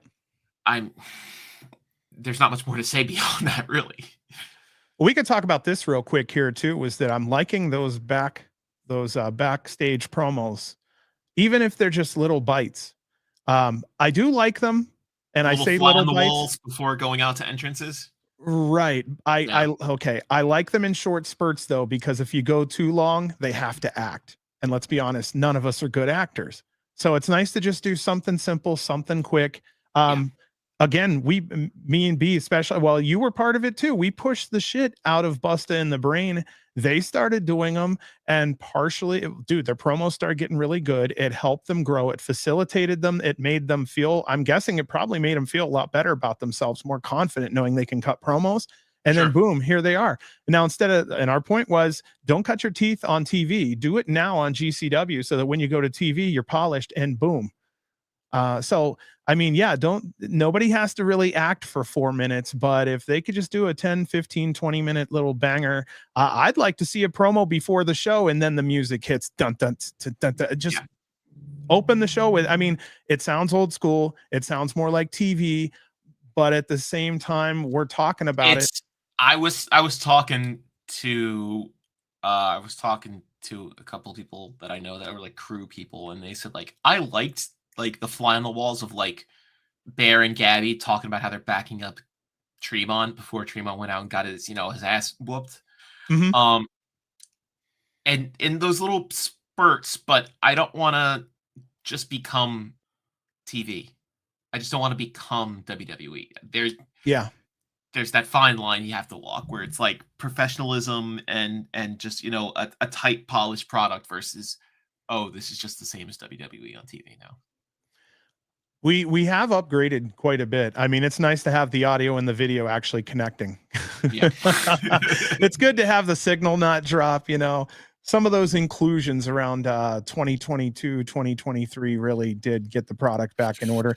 Okay, so I'm not going to lie. When we had first started this podcast, we were actually pushing for more professional. There were times where the ring didn't even have, like an apron. Things like that. There were no promo videos. There was no intro video. No Titantrons. Oh my gosh, no, none of that shit. Ivan's work wasn't every other match, video promos. That did not happen. Salamander's got to go. See you later. Thanks for stopping in. So I mean, all the way down to well, there's been a lot. But I mean, we've talked about quite a few things, and I feel like some of those have really happened over time. And I think some of those are just natural progressions that a company who's doing well goes through over time. So I just wrote here, I think Atticus hands Slade his ass. Slade gets cut quite a bit. Atticus wins, but Slade goes over with the fans. Sure. Yeah. Yeah. You know, again, who matters? Who wins doesn't matter here. If Slade pulls this off, that's another story, but I don't want to be the guy to say, I'll run naked. And then you end up having to be the guy to run naked. Yeah. You know? You don't want to do that shit. I think it's fairly obvious that Atticus is keeping the belt on this one, but this last little spot before we finish out here, Marko Stunt says goodbye. You and I are on the same page. I will give you the honors. What do you think is happening in the Marko Stunt goodbye? This is a setup to something happening in Vegas. If it's not, I'll eat my hat. You know, I'll eat John's hat if this doesn't lead. There's only so many that fit my head, asshole. You can eat someone else's hat. If this doesn't lead to something happening in Vegas, or this leads up to a Joey Janela spring break match, I'm too connected, and I've seen this show before, that something like this where somebody says goodbye to wrestling. To be perfectly honest, I don't expect Marko to saying goodbye in Atlantic City, because I don't think he's actually done that much in Atlantic City, to be perfectly honest. He's probably been here a couple times, but I just don't remember, or it's just not sticking out. No, nobody wants to see that. No. It's not a Frank's naked birthday run? No.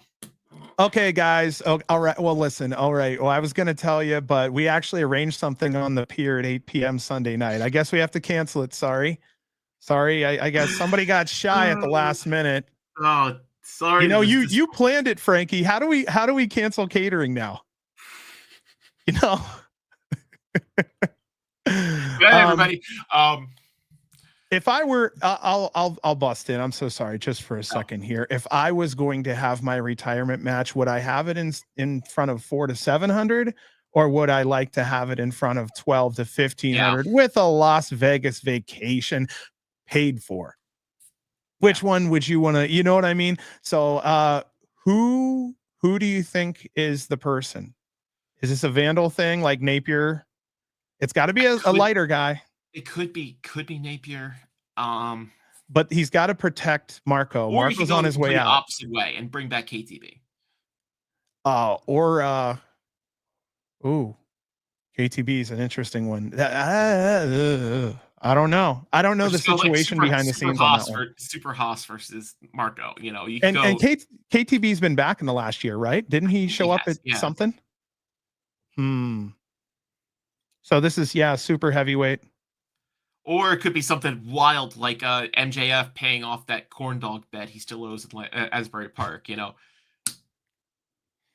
I'm trying to think here. There's quite a few people. There are quite a few people that could get into that. Yeah. In Las Vegas, I would actually still like to see a nice super heavyweight fight. I'd like to see, maybe Stackhouse versus Juicy Finale. They both can do backflips. We could have a super heavyweight fight for the ages. Oh my gosh. Things like that are, can happen. I don't know, but I think someone's going to be a dick. The heart attack grill, everybody eats free match. Oh my God. The heart attack grill's been talked about. It's about 10-15 minutes from the house over here. So I don't know. Oh, geez. Here we go. Stackhouse versus Finale versus Tankman versus Dawn Freeze versus Atlas, Footmo Atlas. Oh my goodness. I think at one time Stackhouse wanted to go up against Mo. I think that's gonna be a good one one day. Him and Hoodfoot. It's possible. Bretto's Marko a zebra, he said on X. I don't know what that means though. I don't know either. I'm afraid to ask. I don't know.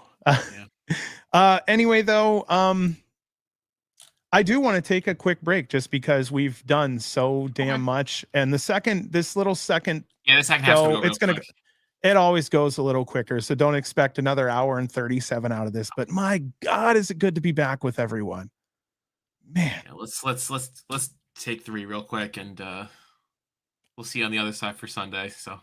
Sweet. All right, guys, we're going to take 3 on the cookie. We will see you back here shortly.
Welcome back. If you're still with us, we're sorry.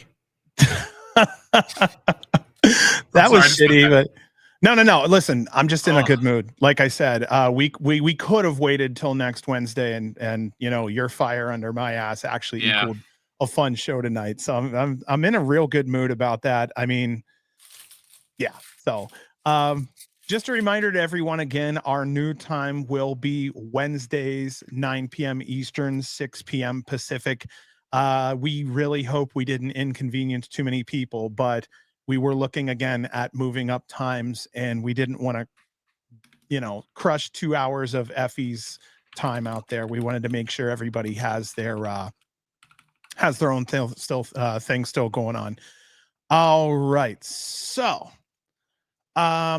running up to our next show, we have GCW So Much Fun. This is from the Showboat in Atlantic City, New Jersey.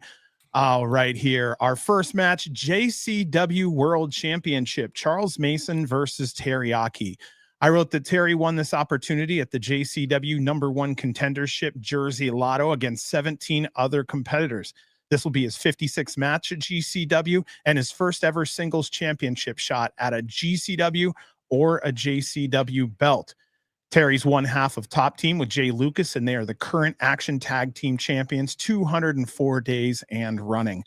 On to Charles Mason, 82 matches at GCW. He's participated in 3 steel cage matches, 2 battle royals, a bull rope match, 4 J Cups, a double dog collar match, 2 hardcore matches, a casket match, and 2 bunkhouse stampedes. Until I wrote that all down, I didn't realize how much. That's a lot when you say it out loud. And only in a couple years' time there. Mason's a 7-time champion and currently holds 3 titles. He's the current Jersey Championship Wrestling. He's the current Jersey champion. I don't have they don't call it a world champion or anything. It's just the Jersey champion. 35 days and running. House of Glory heavyweight champion, 280 days and running, and the Pro Wrestling Junkie champion, 412 days and running. This is only Charles' second defense of his championship. His first was against Dr. Redacted 2 weeks ago. All right, what are your thoughts on this one? Mason and Teriyaki, who wins? It's got to be Mason. I mean, this is I don't expect any big twists this soon before Mania week. Before Collective. And it's one of those things where this is just like Mason's reign is just getting started.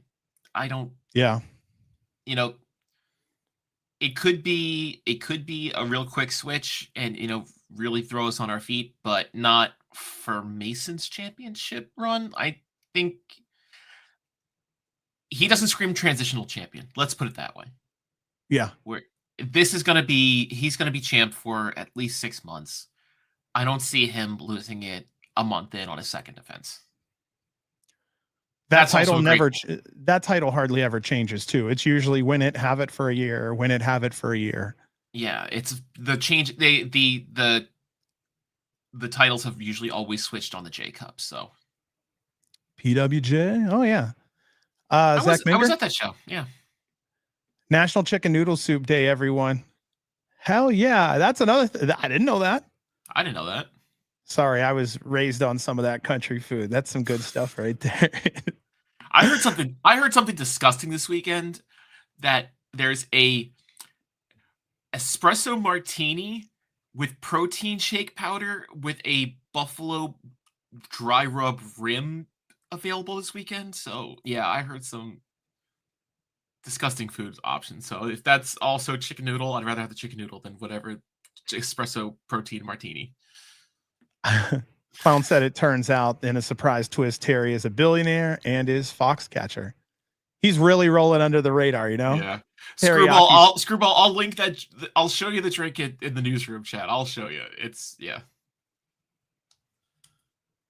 And it looks like Adam and Orange Crush. I did not know about this another new promotion. No idea. We actually didn't even hear from him after we stopped our coverage. Interestingly. Oh. Actually, didn't hear from him. Oh well. Anyway, our next match, Bronson versus Beastman. The last time these men both met up, the fight spilled into the crowd and eventually fought out of camera view. You were there for that one also, Frankie. Wasn't that the one you covered the live pre-show on or kickoff? I believe so. I gotta check. Was that wasn't at the mall, was it? Yeah, I think that was actually the one at the mall. I'm gonna double check that. Yeah, no problem. No problem. Bear Bronson's on a come up. Something large. He had a speech at No Holds Barred that said if a company gets him, they must take the red that comes with it. Great speech. He's definitely tearing up the deathmatch scene. Bear averages exactly 50 wrestling matches a year, and in 2025, he tagged in 101. As of 2026, Bear has the best start to any year in his career at 24 matches in only 2.5 months. If he keeps that pace up, he'll break his 2025 career record. From TNA to GCW to Beyond to Wrestling Open to No Holds Barred, Bear is making rounds. On to Beastman. It's the beast that no one's seen coming, a true force. This will be his 25th match at GCW. The 20-time champion doesn't always win at GCW, but man, does he entertain. There's always something different in a Beastman match, and I'm curious what it'll be against Bear for this second time. I'm anticipating a tighter match, given this is their second time around and their greater familiarity. Both men are intelligent and will give us something special. Something to note, Beastman just got back from Japan earlier this year after making it to the finals with Mickey Knuckles at the BJW King of the Deathmatch Bear World is literally GP2. headed to Japan next week, so. And great tag team deathmatch tournament, if you ever want to see how one of those go down. But Beastman always comes back from Japan upgraded, and Bear is on a roll and on his way over too. So who wins in this match? This one could go either way. I'm inclined to say Bear is going to win based off his trajectory recently, but I would not be surprised if Beastman won. Yeah, it's possible. So, I mean, this one could go either way. Logic would make me say Bear over Beastman, but like I said, it could go either way. This is one of those, it doesn't matter who wins this, we're just here for the ride type matches. Well,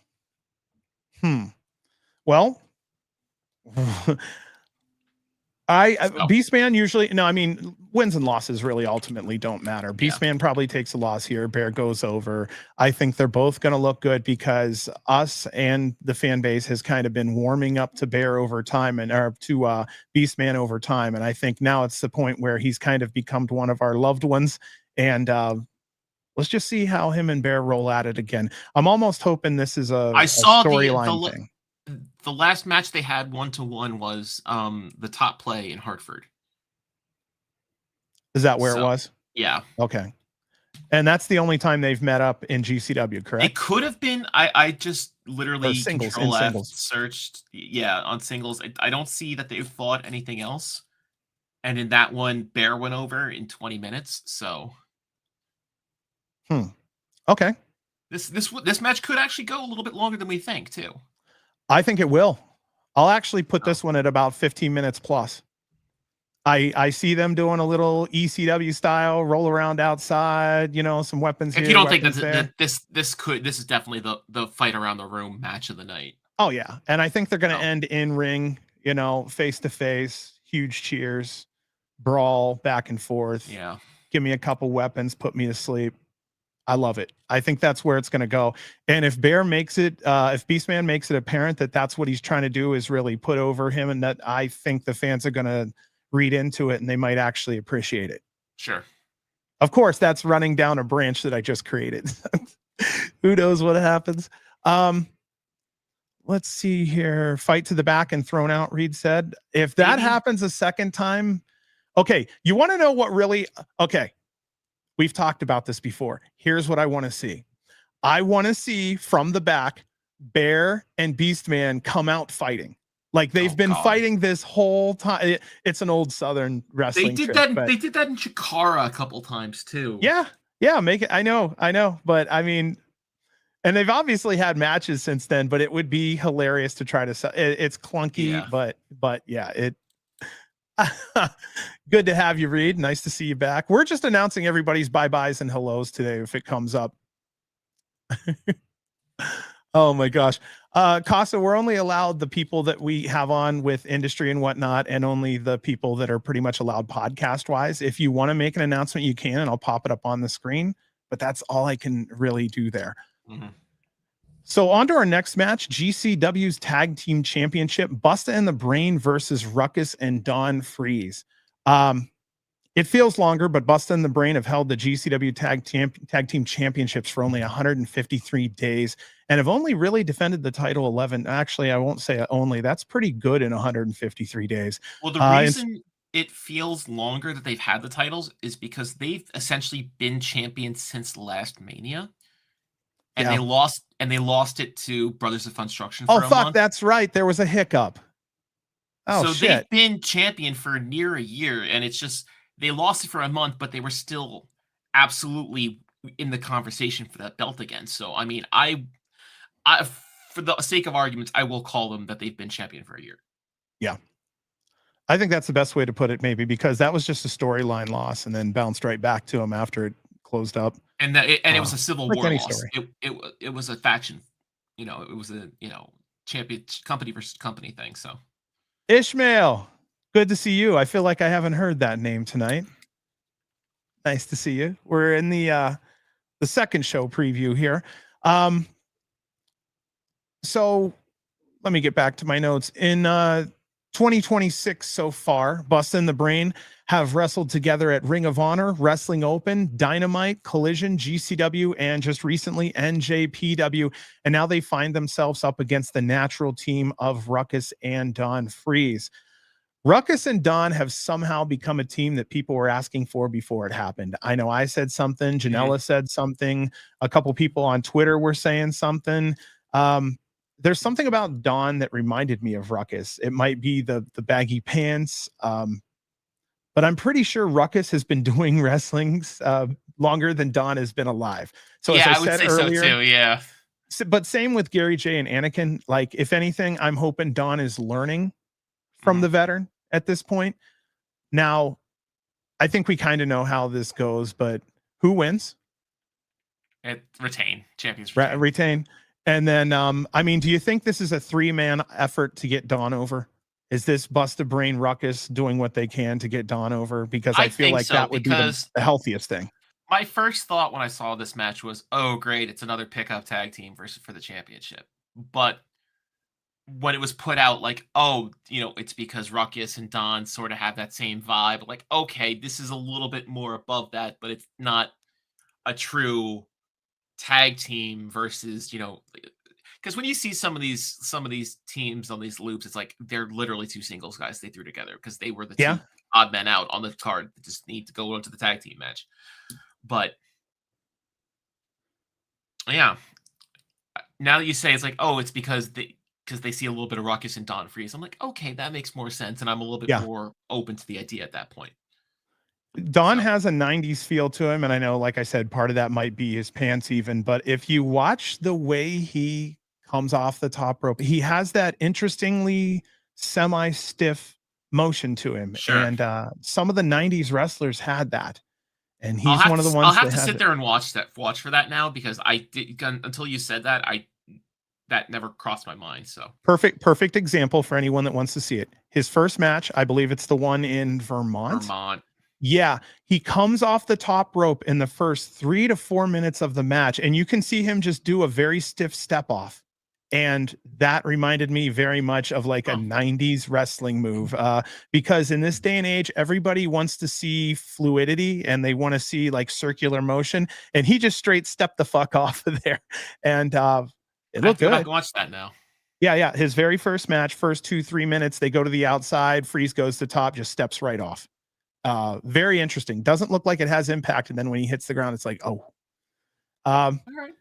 Speaking of the Brothers of Funstruction, they stopped being the brothers and became the brothers again in the same show. So sadly, we won't see the Ciccone brothers. I don't know if you saw that, Frank, but they make great gangsters, and I actually wish they would have stayed with it for a couple shows. No shit. When you see it, you'll get it. Yeah. They have a little Jersey, New York in them, and the one brother especially uses it well, and you might appreciate it. I see something. I've been so busy. I haven't been able to keep up with some of the other shows, so I'm gonna have to watch JCW for that now. At least for that one, just in this Yeah. last show, really freaking cool.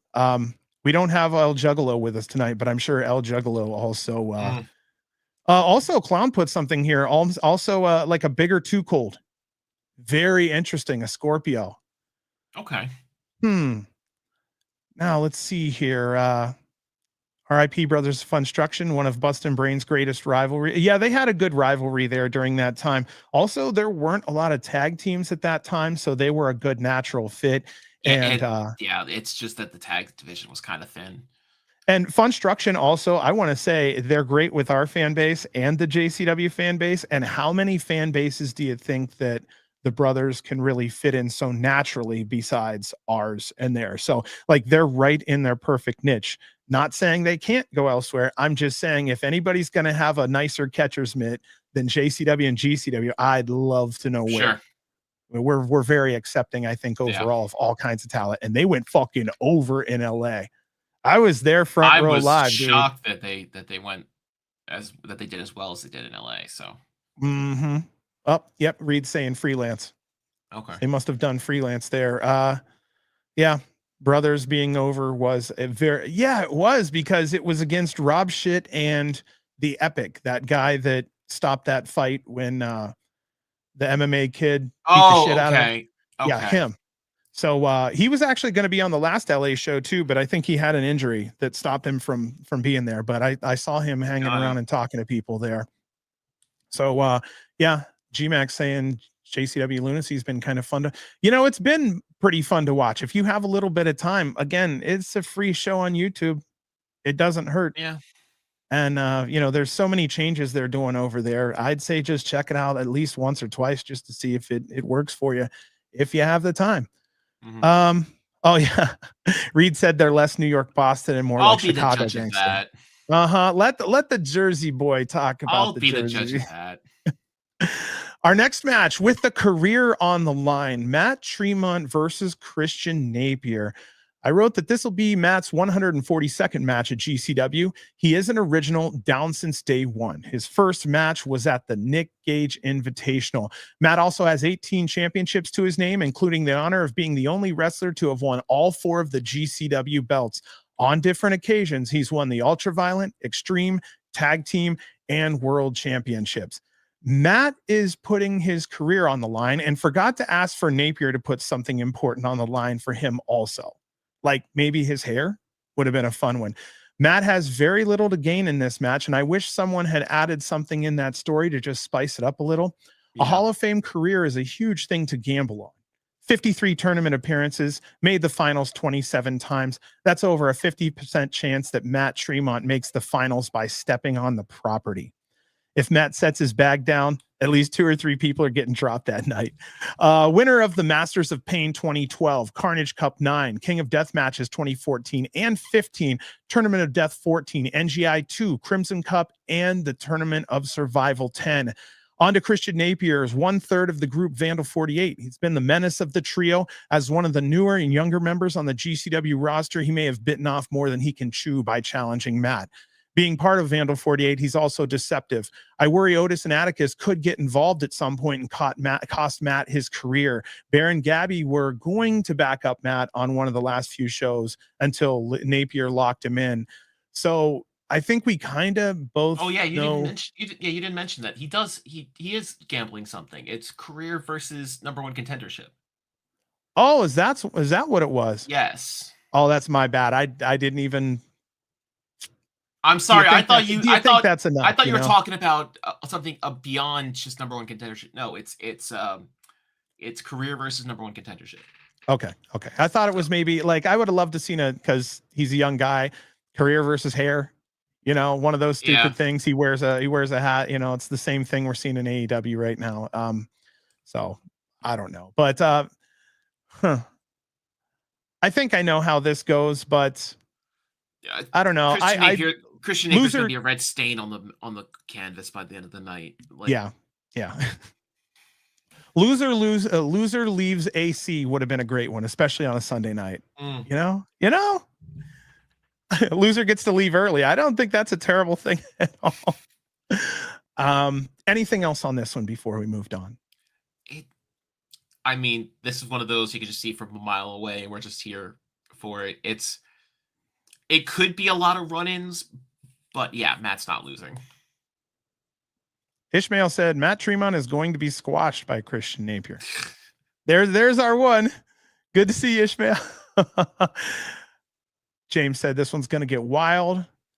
If he wins, he gets a rematch against Otis, Clown said. Let's see here. Yeah, the third Atticus. I want to see a loser grows hair match between two bald guys. Fucking love you. Just when we thought that Cyan signed off and went to bed, I forgot he was just changing to his laptop. So thanks for letting us know you're back there, buddy.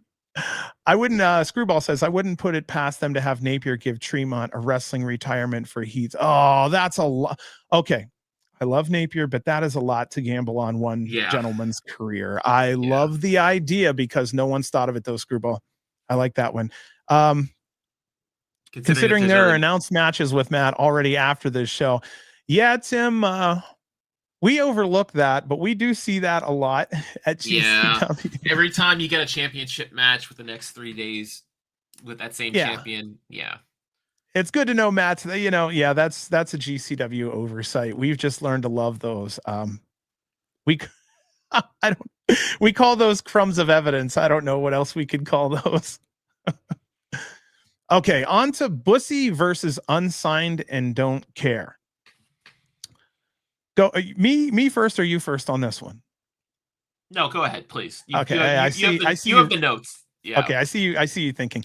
Okay, the last time Bussy was seen at GCW together was July 7th, 2024. Effie has been off, and it stretched his relationship with Ali and all of his friends. Now they have to work together to take on a very rough team of Unsigned and Don't Care. We spoke extensively on Gary J and Anakin Murphy earlier, so I'll just go through that. But do you think this match is going to need doors and chairs? Yes. Yes, very much so. This match will get very messy very quick, and not just in the deathmatch way, but in the interpersonal way. I think we're gonna see Effie and Ali have a complete collapse because nobody wants to be talking to each other right now.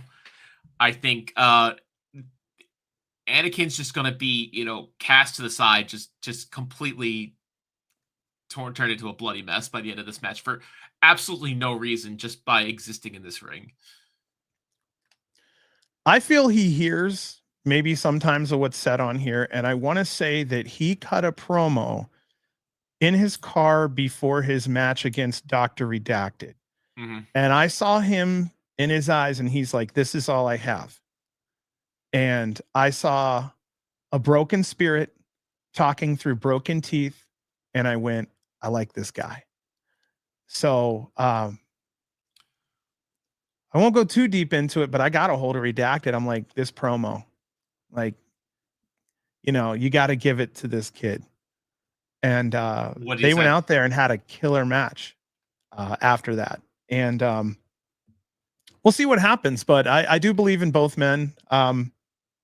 Gary J and Anakin, I'll say. Everybody knows how I feel about the other two, but yeah, we'll see what happens. I like a new, different, and exciting team, and I love sleeper wrestlers. Somebody like Gary J can be unassuming to people who don't know who he is, and then underneath there, like I think I said 17 championships, 20 years of experience. Sure. Get the fuck out of here. Get the fuck out. And taking some hits that normally people his size or shouldn't be taking. Fuck no, and gets right back up and takes it again. So we'll see what happens there on this one. Yeah, see, Scion says Anakin's cool. Anakin gets splattered. Gary J gets the pin. Yeah, we'll see. That's a good one. I want Bussy coming out in the Get Along shirt. Yeah, that's literally what I literally tweeted that 2 days ago. That's like, they're gonna be coming out in the Get Along shirt. Oh my gosh, and it would be funnier if someone comes out as the third person to force them to get along. You see what I'm saying, right? Well, that's what I'm saying. Like, Manders can sit there, and once Effie starts acting up, he's like, "Stop fucking around." He's like yelling at him from the side of the ring. Like, there's a lot that can be done here. Or Brett walks out with them. making them go to the ring together. Oh, Jesus. If Brett would only agree to some of that stuff, that would be fun. Oh. You know? So yeah, on to Joey Janela versus Mr. Danger. This will be Joey's 310th match at GCW all time, a 36-time champion currently holding 4 championships: the Vanguardia Extraordinario Championship, the Fight Factory Premier Championship, the PWU Legacy Championship, and the Greektown Cup Championship he just recently won. I know Joey's known as a GCW guy, and he is, but he's also worked for 12 other promotions this year and 22 outside of GCW last year. I think this match is going to make Danger look good. Let's see if Joey can do that, because I feel that that's what this whole weekend is about, is putting Mr. Danger through those veterans. There isn't much more to be said about Mr. Danger that I didn't say in the first half of the preview. You know, he has a full weekend of wrestling originals. Let's see what happens here. What do you think about this match? I think violence level, I definitely am going to put this lighter, because if he's going to get torn up the night before, I don't expect Danger to go back to back, you know, total bloodbaths. I think Danger wins just based off booking him, you know, just booking them together. Mm-hmm. I think this is just trying to, you know, put Danger on a good trajectory. Joey doesn't need the win right now. I'm blanking on what Joey's current angle is right now, if he has one. Put over Danger. That's it's been the same thing for 50 plus matches. Put over Danger. Mm-hmm. So, you know, I think Danger's going to win this one. Mm-hmm. I don't know what to expect. Like certain other matches, like we've seen, like, oh yeah, I'll expect XYZ. I don't know what's going to come of this one. So I don't either.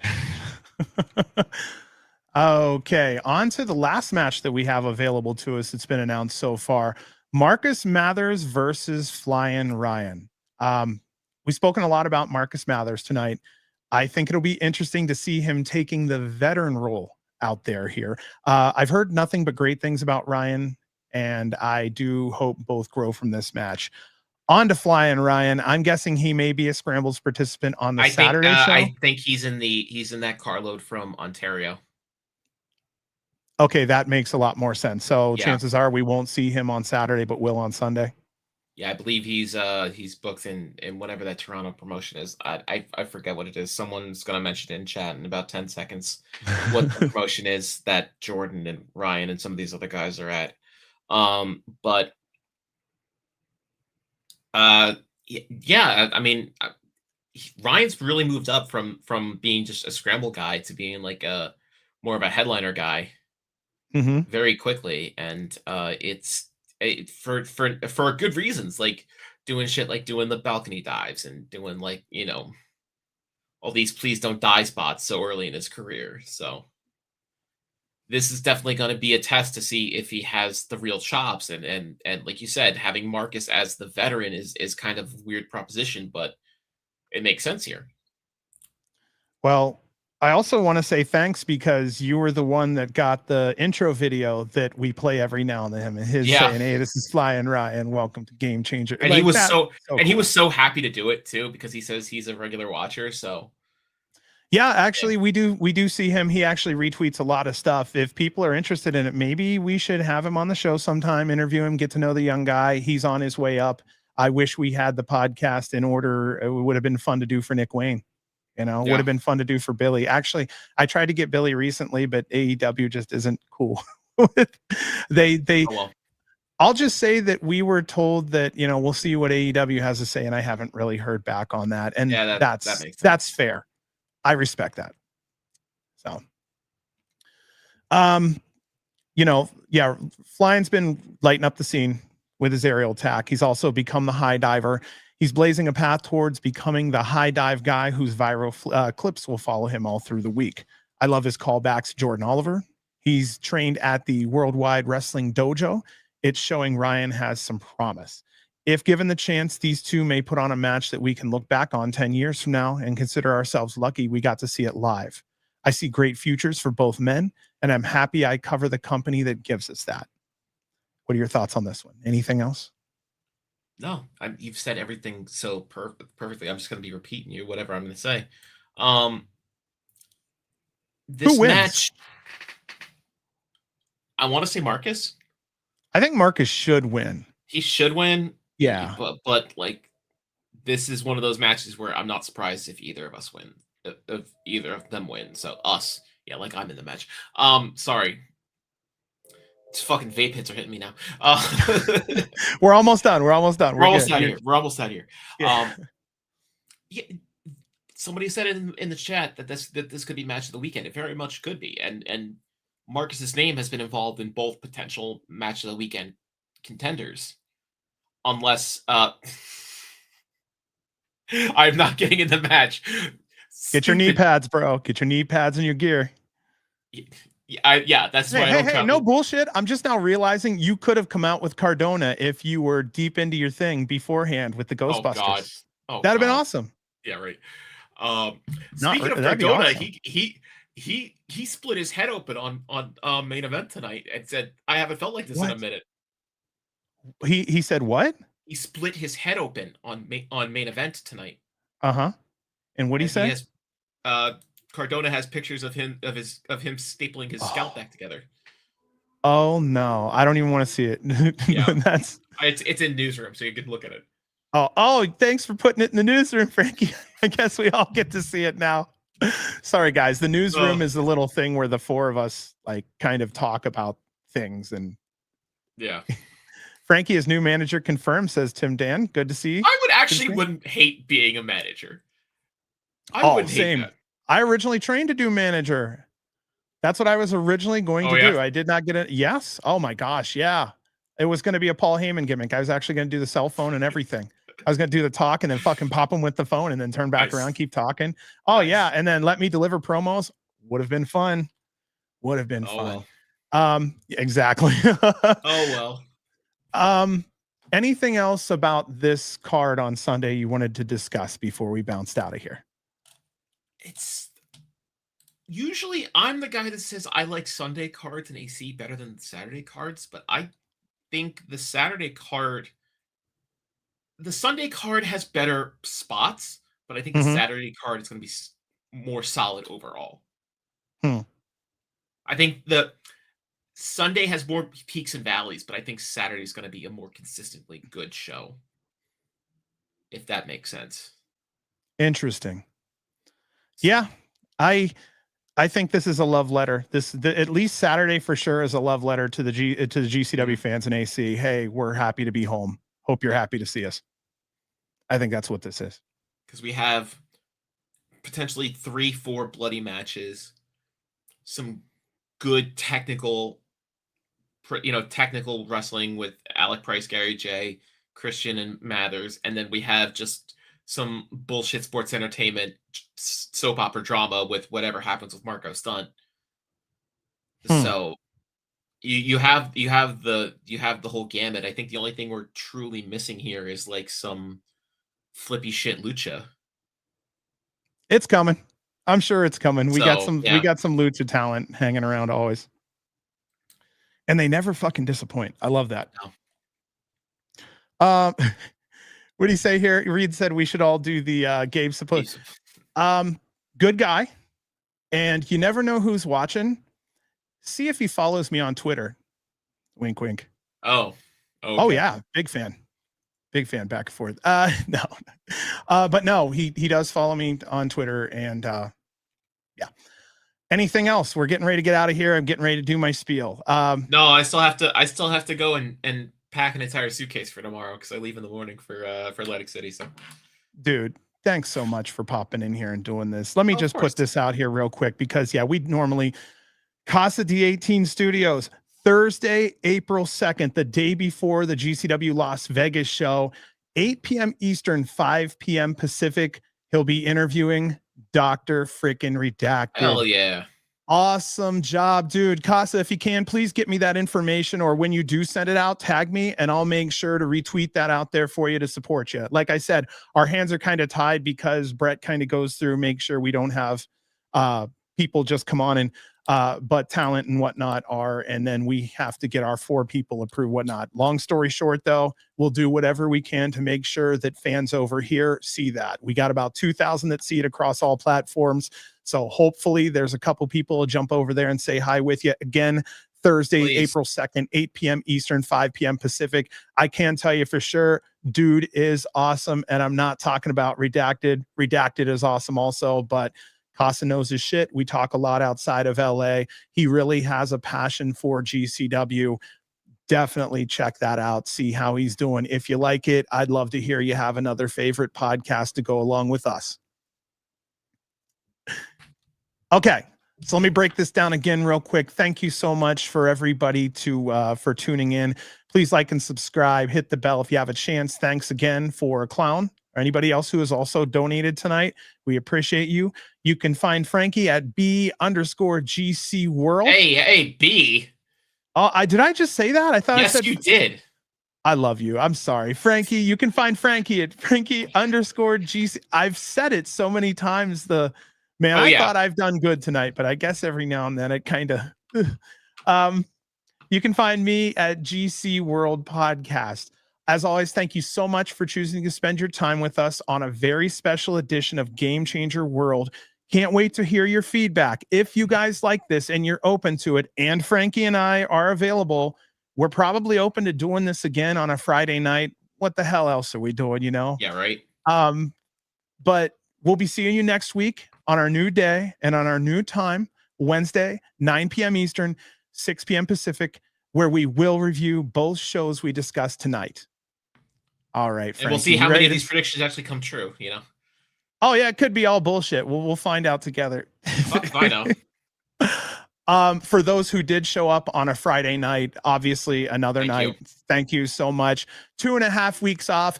Game Changer World is fucking back, baby. We will see you next Wednesday. Take care. We love you. Goodbye.